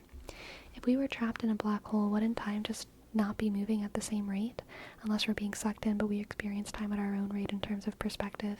I think that's actually, like, canon. I feel like that is how it is. I don't really know how, like, advanced crazy physics works, but I feel like time and gravity and the fact that we're all spinning into a black hole is, is relevant to, like, time. But I don't really remember why or how. And, you know, it doesn't matter that much. It matters a little bit, but not that much. It's good to go. Click, click. You can't see it beyond the redshift because it's the edge of the event horizon. True. True, yes. Dusk Bay, thank you for your prime. 6 months. Yes. Thank you, thank you, thank you, thank you. Thank you. D, click, U, shik, S, K, click, click. B, sk, A, click, E. Thank you. Thank you. Thank you, thank you. Thank you. Remember, time is our own construct, so we don't actually know. Time is a measurement. The measurement is a construct. Time as a measurement is a construct. But the existence of what we kind of logic, the existence of whatever we conceptualize as time is real.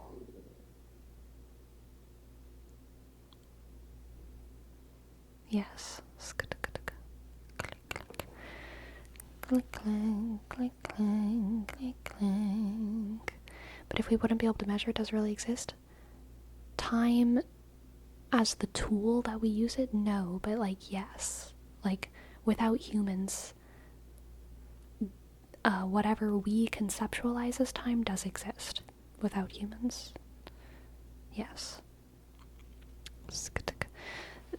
Now, like, again, the measurement of time obviously doesn't exist. The way we conceptualize time doesn't exist. But whatever it is that we are conceptualizing as time does exist without humans.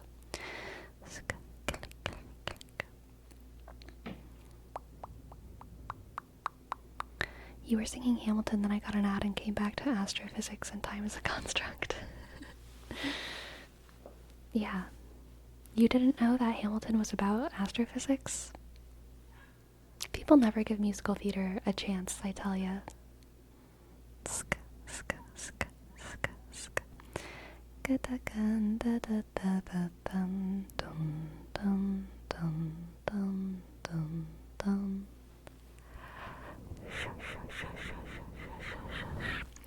So, I think I mentioned this whenever I was talking about the mother hen, analogy. Jam, was it you that brought up the mother hen? Or it might have been someone else with a pink name, but I think it was, yeah. And I was like, oh, I have a thread to go on off of this, but I'll remember later. I just remembered it. And it is that, I listened to a Jordan Peterson interview yesterday. He was interviewing another psychologist, and it was one of those rare and precious times when JBP was just actually talking about psychology with another psychologist, and they were staying relatively focused, just talking about psychology and the history of psychology, and it was interesting. It was an interesting podcast, but they were talking about cluster B personality types, and specifically cluster B mothers and the problem of cluster B mothers. And I thought it was just so funny, the phraseology of that, the villain of Jordan B. Peterson's world within the framework of this podcast was cluster B mothers and the archetype of cluster B mothers in the world. And I think cluster B mothers is such a good, like, punk band name. Oh my god. I want to join cluster B mothers. I want to, like, go to a cluster B mothers, like, concert wearing, like, just fishnets and a bra. And like crazy makeup. I want cluster B mothers to exist in the world. What is cluster B? Cluster B is a set of personality types. In psychology, there's like mental illnesses, and then there's also like diagnosable personality types, which are dysfunctional but not really the same as an illness. So like mental illnesses are oftentimes treated with like medication and sometimes lifestyle changes, stuff like that, and in conjunction with like therapy. But then a lot of like personality types are pretty much only treatable through therapy, because it's like learned behaviors, beliefs, personality issues that need to be changed. And there's a lot of different personality, like diagnosable personality types, and some of them are considered cluster B. I don't know what cluster A is, or if there's a cluster C. I honestly don't know. But cluster B contains narcissistic personality disorder, histrionic personality disorder, antisocial personality disorder, and psychopathic personality disorder. So, and I think borderline personality disorder. And then there's other things that aren't cluster B. There's other types of personality types that are diagnosable. Cynicism for cluster A? I don't know. I have no idea. Maybe. But generally, cluster B personality types are considered some of the hardest to treat, and some of the probably most hurtful to the people around them. So like within the pop psychology bubbles, people will be like, avoid people with the cluster B personality type. They're dangerous, they're bad, whatever. In real dignified psychological circles, we should not be denying treatment, obviously, to these people. They're humans, they have personality issues and blah.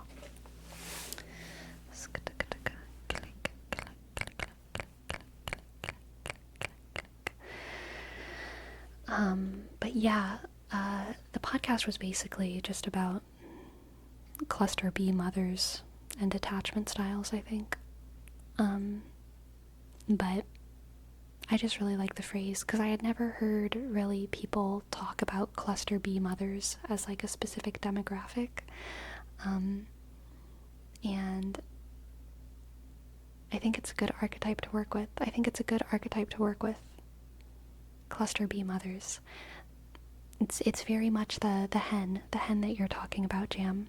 So like the ones that those annoying major psychology major wannabes in high school talk about wanting to lock away forever. Yeah, exactly, Jam.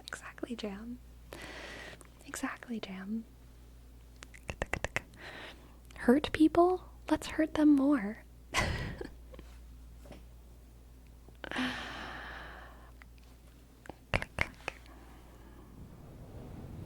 Hurt people aren't hurt enough. Exactly. That's what I always say. So true. It's actually a good question though, Dolly Joel. I don't know what the cluster A personality types are. I kind of want to Google it. You know what? I don't want to Google it. I want to perplexity it. Let's see what perplexity has. Why are those the hardest to treat? Usually because the person is literally part of their personality issue is that they don't want to change because they are very, very defensive usually, and like, yeah, whereas other personality disorders result in people being more open to change, maybe too open to change. Yeah. What are cluster A personalities? Let's see what perplexity has. Perplexity. Have you heard of microdosing moms? No, but that's funny. What is that? But is it because they're comfortable with how they are, or just because they're afraid of chance? It depends on the person. Cluster A personality disorders are characterized by odd, eccentric, and socially detached behaviors and thoughts. So the cluster A personality types are paranoid personality disorder, schizoid personality disorder, and schizotypal personality disorder. Paranoid is people with this disorder exhibit persistent suspicion and mistrust of others. They tend to interpret innocent remarks as threats and are reluctant to confide in others. Schizoid personality disorder individuals show a pattern of social detachment and limited emotional expression. They prefer solitary activities, have little interest in relationships, and may appear emotionally cold or aloof. And schizotypal personality disorder involves eccentric behaviors, unusual perceptions, and difficulties in forming close relationships. People may have odd beliefs, dress unusually, and experience social anxiety. Okay, so I'm getting schizotypals are Aquarius? That's a joke. Sorry. Common traits of cluster A disorders include social awkwardness, difficulty forming and maintaining relationships, distorted thinking patterns, emotional detachment or limited expression, suspiciousness or paranoid thoughts. These disorders typically begin in early adulthood and affect approximately 3.8% of the global population. Diagnosis requires a comprehensive evaluation, as symptoms must persist over time and significantly impact functioning. Treatment options may include therapy, such as CBT or psychodynamic therapy, and in some cases medication for co-occurring conditions. Interesting. Interesting. It's like those people who think the movie Split is a good resource for,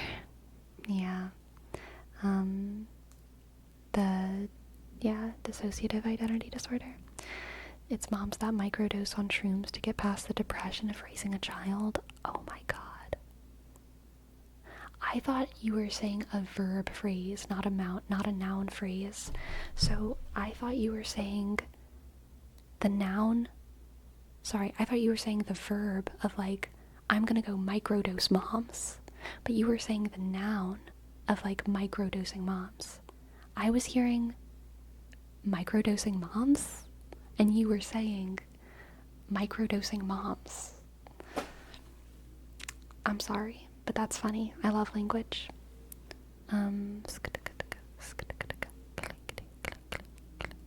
Yeah, I was kind of getting that vibe too, Taylor. It does seem like probably part of why you need to have a comprehensive diagnostic stage is because there's so much crossover with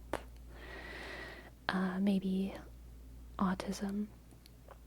There's a lot of personality types and different types of like trauma responses that I know are often either misdiagnosed as autism or they're misdiagnosed as like the personality thing or the trauma thing when actually they're autism.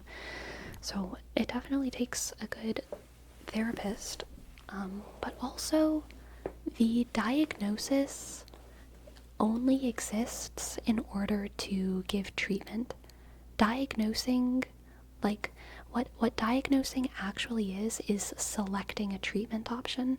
It's not labeling a person ever, or it shouldn't be. That's not how, like, in my head, good doctors should think.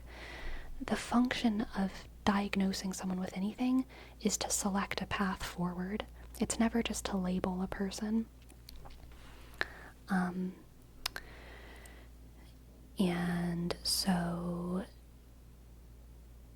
there's many different types of individuals who can benefit from similar treatment and or from different treatments, and like sometimes someone who would normally be diagnosed with one thing benefits from the treatment of another thing, so it makes sense for them to have that other diagnosis, and that diagnosis is real. It's not like the diagnosis is wrong.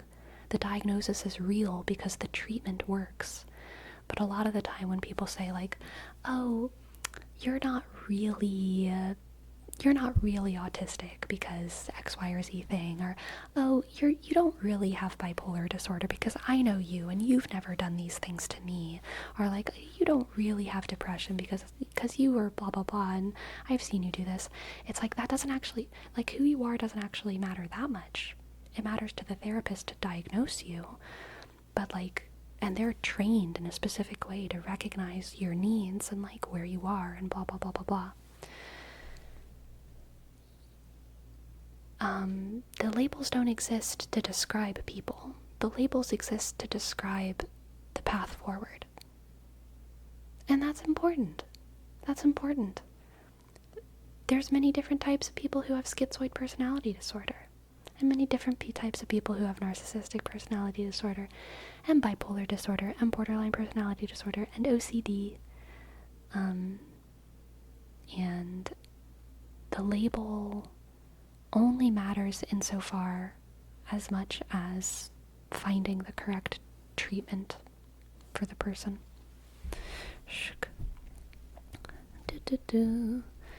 Can autism be diagnosed by a therapist? I don't know. My instinct says yes, but like, also, I don't know.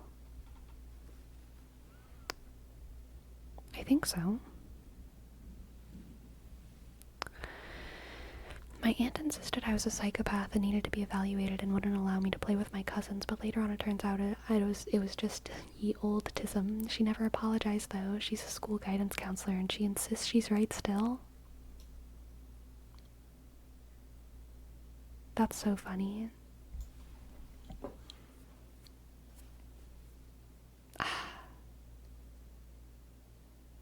That sucks though.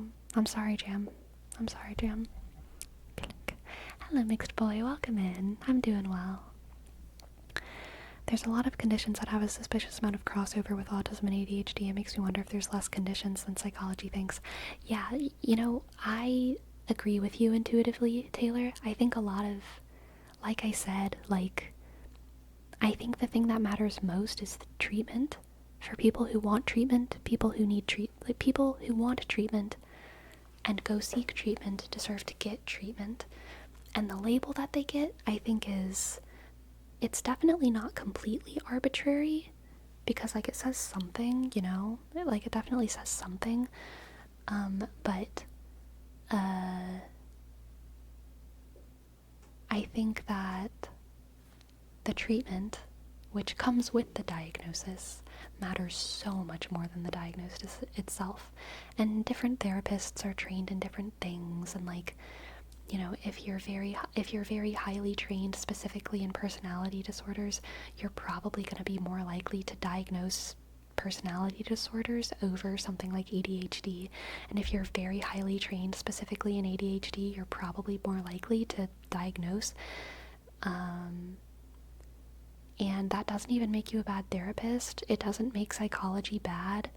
It's just a function of, like, humans being human and how education works and how the medical system works, because unfortunately diagnoses are kind of necessary in order to get treatment a lot of the time.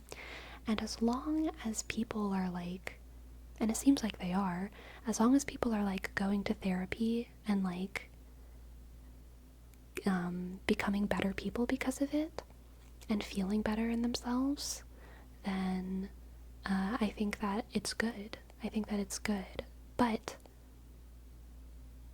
if that's not happening, then it's bad. And sometimes it doesn't happen because of all kinds of corruption. But I think oftentimes it's good for people, and that is good.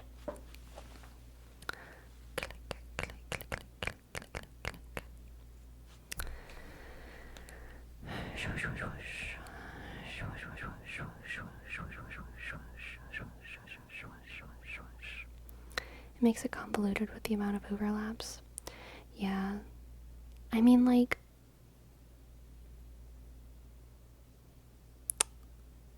there's a fallacy there.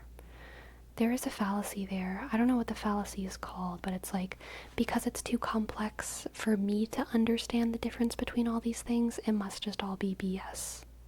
Where, like, you know, therapists and psychiatrists go to school for, like, 4 to 8 to 10 years to understand the nuanced differences between all of these overlapping things, and to understand how they manifest in different people coming from different conditions, and they go through mentorships and all of these things to understand it. So I think psychology is a very new field. Well, I know psychology is a very new field, and I think it's very, very far from being perfect, but I think that it's getting better always, you know? I think it's getting better. And I think it's definitely an important and valid field of study, even though there's many shortcomings. My aunt's reasoning for declaring me a psychopath, by the way, was me playing along with my cousin's interests in mummies and monsters. He loved cryptids and stuff, so I'd find, like, picture books about them at Ren Fairs and share them with him because he liked them, and I liked having someone to talk to at family functions. But sometimes he'd get scared reading them at night and she'd blame me. What the heck? I was expecting that story to, like, turn into something, like, a little bit evil, but, like, it never did. That's so strange.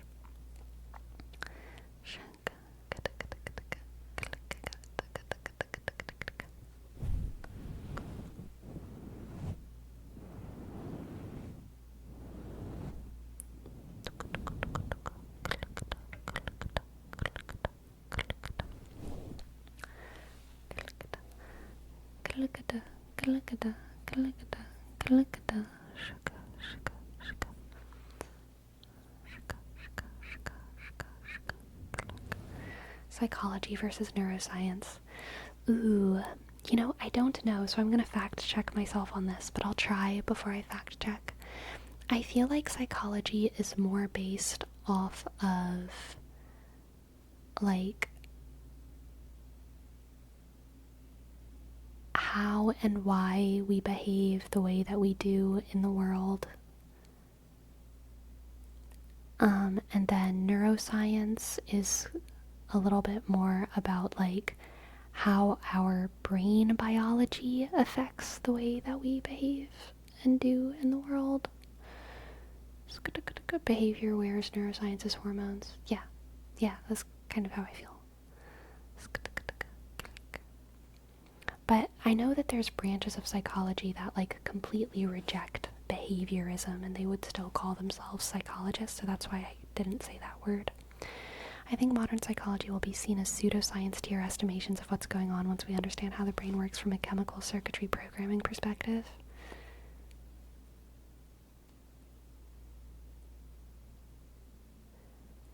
I think modern psychology will be seen... I agree that it will eventually be seen as, like, very kind of silly, in the same way that a lot of old psychology and old medicine seems very silly to us. But I think that in retrospect, in like 100, 200 years, it's going to be a lot more clear how many, like, almost kind of culturally religious ideas are baked into psychology.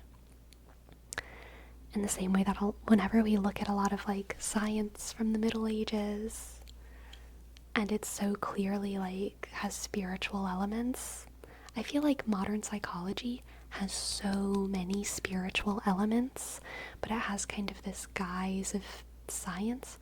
I'm a spiritual person. I don't think that means it's not valid and not useful. I think it's still valid and useful, but I think that especially in retrospect, it's going to be very, very obvious how, like, how many of our cultural values, our cultural kind of spiritual values, are, like, deeply entwined with psychology. But yeah, I want to look up the actual difference between neuroscience and psychology. Neuroscience versus psychology.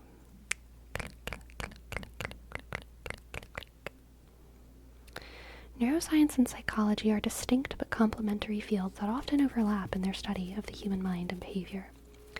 Neuroscience focuses on the nervous system, particularly the brain's structure and function, and it utilizes methods like brain imaging, electrophysiology, and genetic analysis. It examines biological and physiological processes underlying behavior and cognition. I'm feeling so correct right now.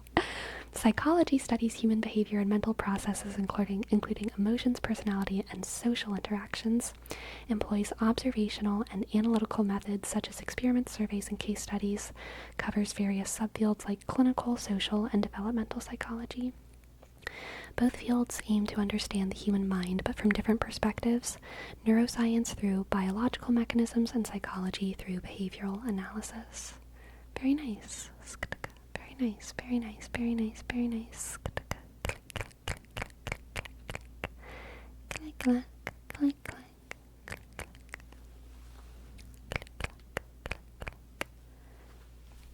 Gray Fox. Thank you. Thank you, Gray Fox. Gray Fox, Gray Fox. Gray Fox, Gray Fox, Gray Fox for gifting 5 subs. Thank you, thank you, thank you. G.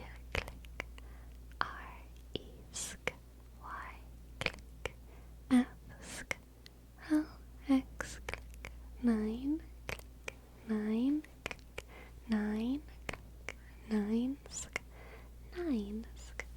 Thank you. Thank you, thank you, thank you, thank you. Thank you, thank you, thank you.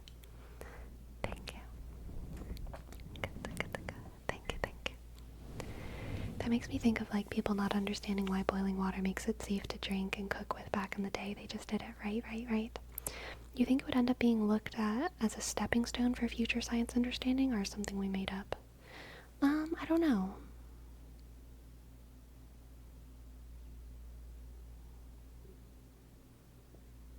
I think probably a stepping stone. I like to imagine that in the future, when we have insane medical tech, transplantations will be the same vibe to them as bloodletting is to us. Yeah.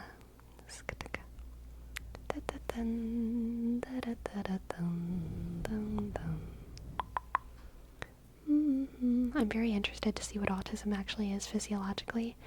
I think there's so much genetic benefit to psychological diversity in the world, and there's so many people with certain disorders like autism or like ADHD. I think the explosion in diagnoses is not unrepresentative of the amount of people who have these specific like brain profiles. Like, I think what's been normalized is getting a diagnosis, but I think that we've always had like a massive amount of people who have these traits of like autism and ADHD and these other like super common disorders. And I think that there's so much like so much of a societal benefit to having these disorders, and at their extreme ends they definitely are actually disorders, and at their extreme end is when they used to be solely diagnosed, and now we're starting to diagnose them when they're less extreme, which I think is actually like kind of accurate to like the state of the world.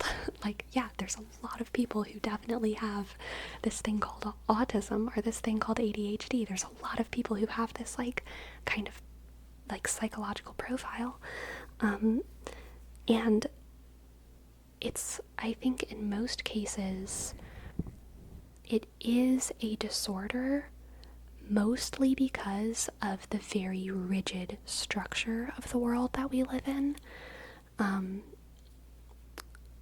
Whereas in, ye old hunter-gatherer days, these kinds of less severe expressions of these like personality profiles were like not as detrimental to a person's living. Like ADHD, when you're a kid who has even just a little bit of ADHD, it's really hard to be in a classroom. It's really hard to be in school for 18 years of your life, sometimes even more with college. There's so many things that are really, really, really, really, really, really hard. And like, that just wasn't the case way back in the day. That just wasn't the case.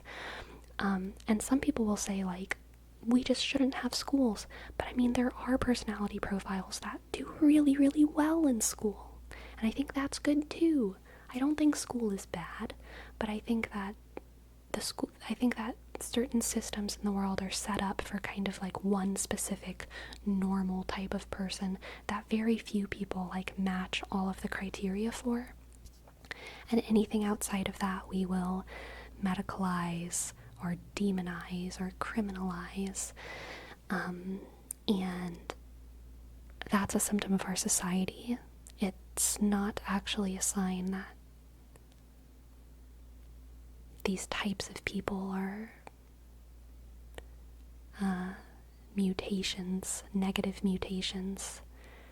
They're just the same kinds of mutations as like blue eyes and brown eyes. In their less severe expressions, obviously. There's more severe expressions of every disorder where it's like, okay, yeah, that's definitely like a disorder. You need very specialized resources and yada, yada, yada. I'm not an expert, by the way. I'm not a professional. I'm just a little idiot.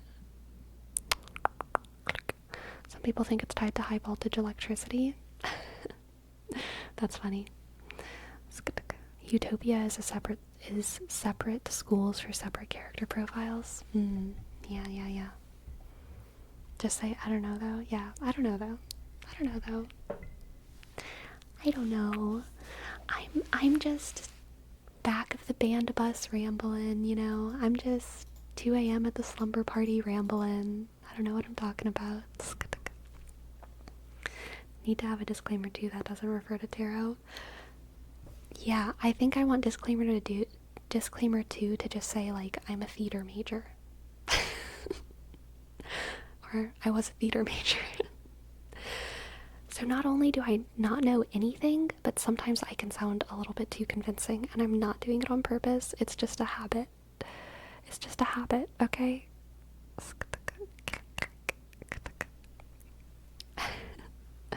It's all made up. Yep.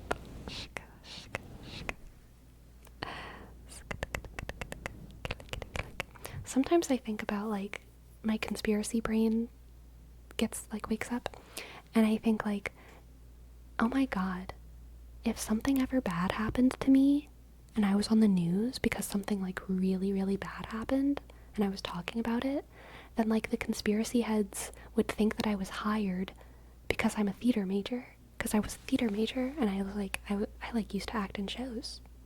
So, like, obviously, I was just hired to talk about that disaster, and that disaster didn't actually happen, you know? And that would be awkward.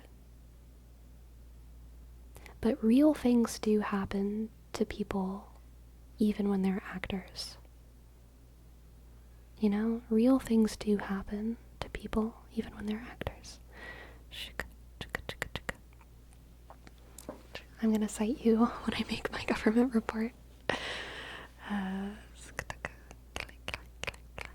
Very good, very good, very good. Nothing happens to actors. I swear things happen to actors. I'm not even an actor anymore. I haven't been in a play in like a million years. I'm hardly even a theater major. I'm like one of those ones who like majored in theater and then like didn't really do anything with it. But I did become a YouTuber, so I guess I kind of did something with it.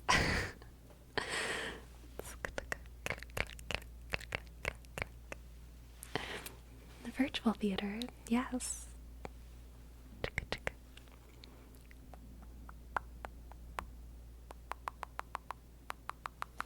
I am using what I learned, that's for sure. It definitely comes up in our little chats quite a bit. I don't know where I would be if I didn't have so many fun theater history facts.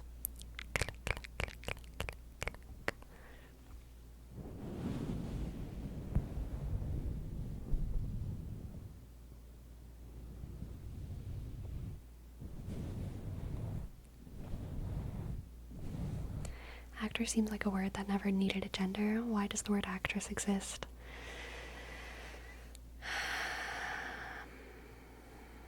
Yeah. Actors historically used to be all men. Untrue. At specific points in history, actors were all men. But everywhere, historically, forever? No. Shakespeare actors. That is true. That is true. Although even in Shakespeare's time, gender was in the eye of the beholder. You know what I mean? Like,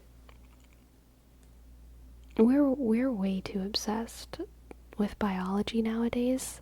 When we knew way less about biology,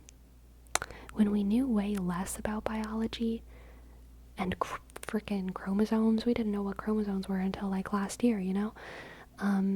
If someone dressed like a man and acted like a man, they were a man. And there was certainly evidence that there were actors who were men by all standards that society needed them to be men, and maybe not anything else.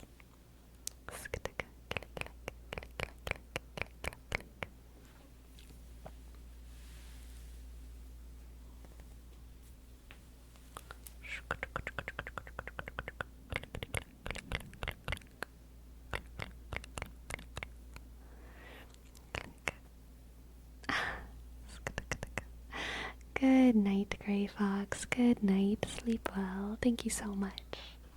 Thank you so much. Thank you so much for all of your gifted subs. Thank you.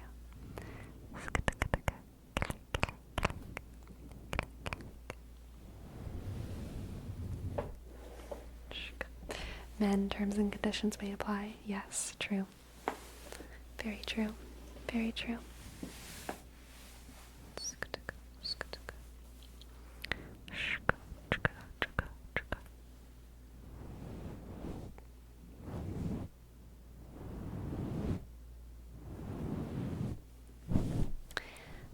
The earliest forms of Japanese theater were only performed by women. Women were the only people who were allowed to perform. Most forms of theater across the world, if we have a record of why and how they started, most forms of theater either started as ritual theater or like fancy prostitution. Like prostitution kept getting fancier and fancier, and eventually it was theater. Or it was worship that kept getting fancier and fancier and turned into theater. And usually the theater forms that started as prostitution started as predominantly being women performers. But there was also a stage, both is good. There were some places where it was both. Certainly some places where it was arguably both. But there was also a stage in Japanese history where only men were allowed to perform. It went both ways.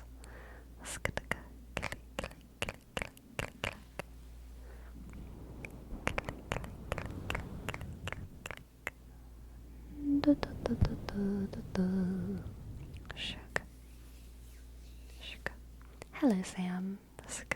And hello, Lido. Welcome in. Glad you came for the good parts.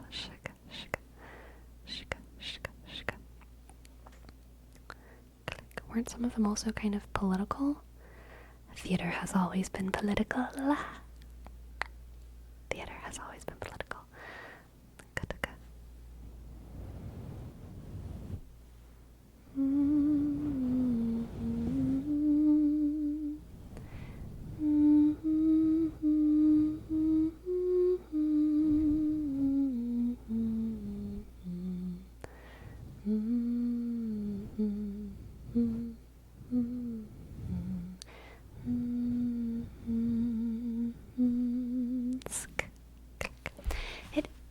It is time. It's a little bit early. We're like 10 minutes early, but yeah, what should we name tonight's stream?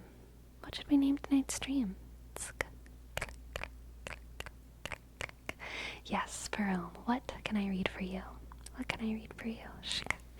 While we brainstorm about what to name the stream, I shall read for you something.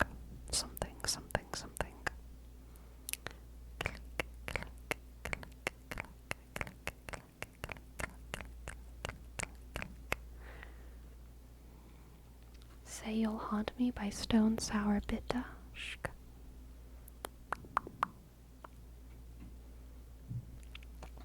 Say You'll Haunt Me, Stone Sour Bitta. Lyrics. Oh, Bitta, you were just saying. I thought that was included in the name. Gotcha. Bitta. Little supernovas in my head, little soft pulses in my dead, little souvenirs and secrets shared, a little off guard and unprepared. I was never good enough to find, I was never bad enough to mind. In the middle, I will do my best. Take me in your arms and leave the rest. I will give you anything to say you want to stay. You want me to, say you'll never die, you'll always haunt me. I want to know that I belong to you. Say you'll haunt me. Together, we'll be together forever. Little variations on my page, little doors open in my cage, little time has come and gone so far. little by little, who you are. I can see the patterns on your face. I can see the miracles I trace, the symmetry and shadows I can't hide. I just want to be right by your side. I will give everything to say you want to say. You want me to. Say you'll never die, you'll always haunt me. I want to know that I belong to you. Say you'll haunt me. Say you want to stay, you want me to. Say you'll never die, you'll always haunt me. I want to know that I belong to you. Say you'll haunt me. Together, together, we'll be together, together forever. I belong to you. Together, we'll be together, together forever. I belong to you. Little supernovas in my head, little soft pulses in my dead, little souvenirs and secrets shared, a little off guard and unprepared. I will give you anything to. I will give you anything to. Say you want to stay, you want me to. Say you'll never die, you'll always haunt me. I want you to know that I belong to you. Say you'll haunt me, say you want to stay, you want me to. Say you'll never die, you'll always haunt me. I want to know that I belong to you. Say you'll haunt me. Together, together, we'll be together. Together forever, I belong to you. Together we'll be together, together forever. I belong to you. Shk. Lovely. Lovely, Verone. Lovely. Shk. Sounds like a cluster bee mother if I've ever seen one. Anyway. We talked about psychology, yes. Hats, rereading, true. Tarot, drama, and psychology, right, we did talk about drama. Trains, tarot, we didn't do too much tarot, so I don't need to put tarot in it. We definitely did spend some time on trains, though. Trains, pirates. I think we should do trains, pirates, and cluster bee mothers. Trains, pirates, cluster bee mothers. That's hitting good for me. That's hitting good for me. We did. We got rated 4 times. Amazing. Amazing. Kind of crazy.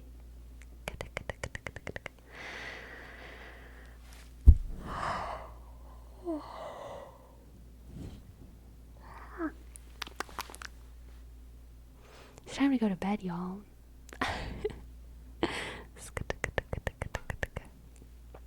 Definitely an attention grabber. You think? Trains, pirates, cluster bee mothers? I guess we'll see. I guess we will see. Sleepy's biceps gaining definition.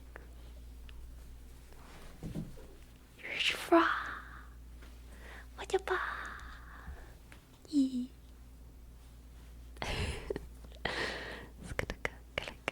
I have the rest of my night shift to work. You operate that plant, Taylor. You operate that plant. Click. Sleepy, for next stream, are you going to announce in the morning that same day? Yes. She said E. Yep, every time I flex I say E. It's true. I can't help it.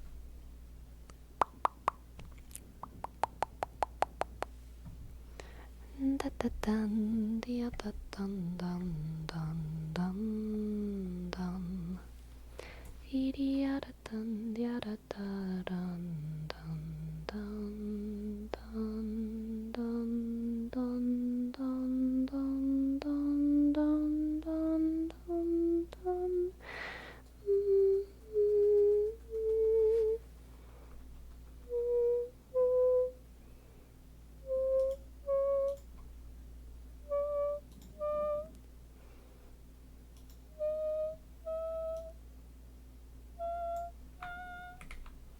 Let's raid the Mystic Village. Shk, shk. Let's raid the Mystic Village. Shk, shk. You flex too hard. The government might try to confiscate them. Weapons of mass destruction. The government can't take away these guys, okay? They're untakeawayable. Untakeawayable. Click, click. You okay there? Yeah, I like humming so high that I can feel it in my teeth. You can like feel I can feel my teeth like bloop, bloop, bloop, shake a little bit. Click, click, click, click.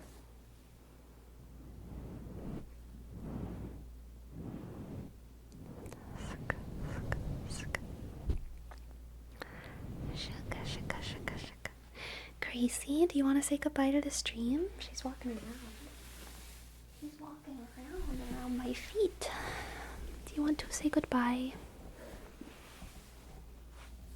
You don't need to. But you can. Goodbye. Goodbye, stream.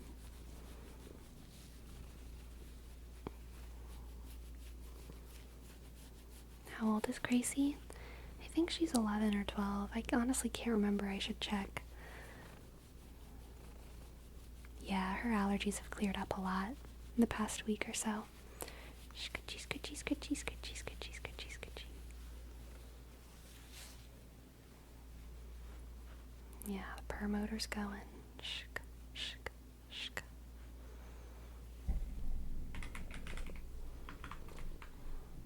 Okay, everyone.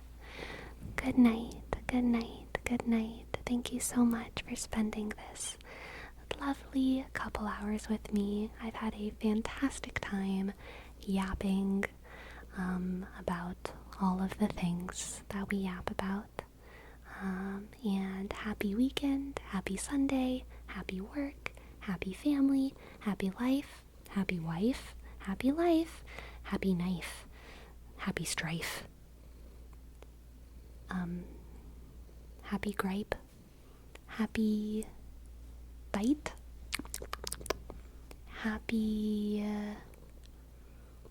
happy fight. Feliz cumpleaños. How do you say it? Feliz cumpleaños? Whatever happy birthday is. Yeah. Cumpleaños. Feliz Navidad. Feliz cumpleaños. Feliz Navidad. Feliz familia. Feliz Dios de los Muertes. Feliz Hanukkah. Feliz, okay, that's enough. Good night, everyone. Good night, good night, good night. Sleepy, sleepy, sleepy, sleepy, sleepy, sleepy, sleepy. Good night, good night. Good night, good night, good night. Good night, good night, good night.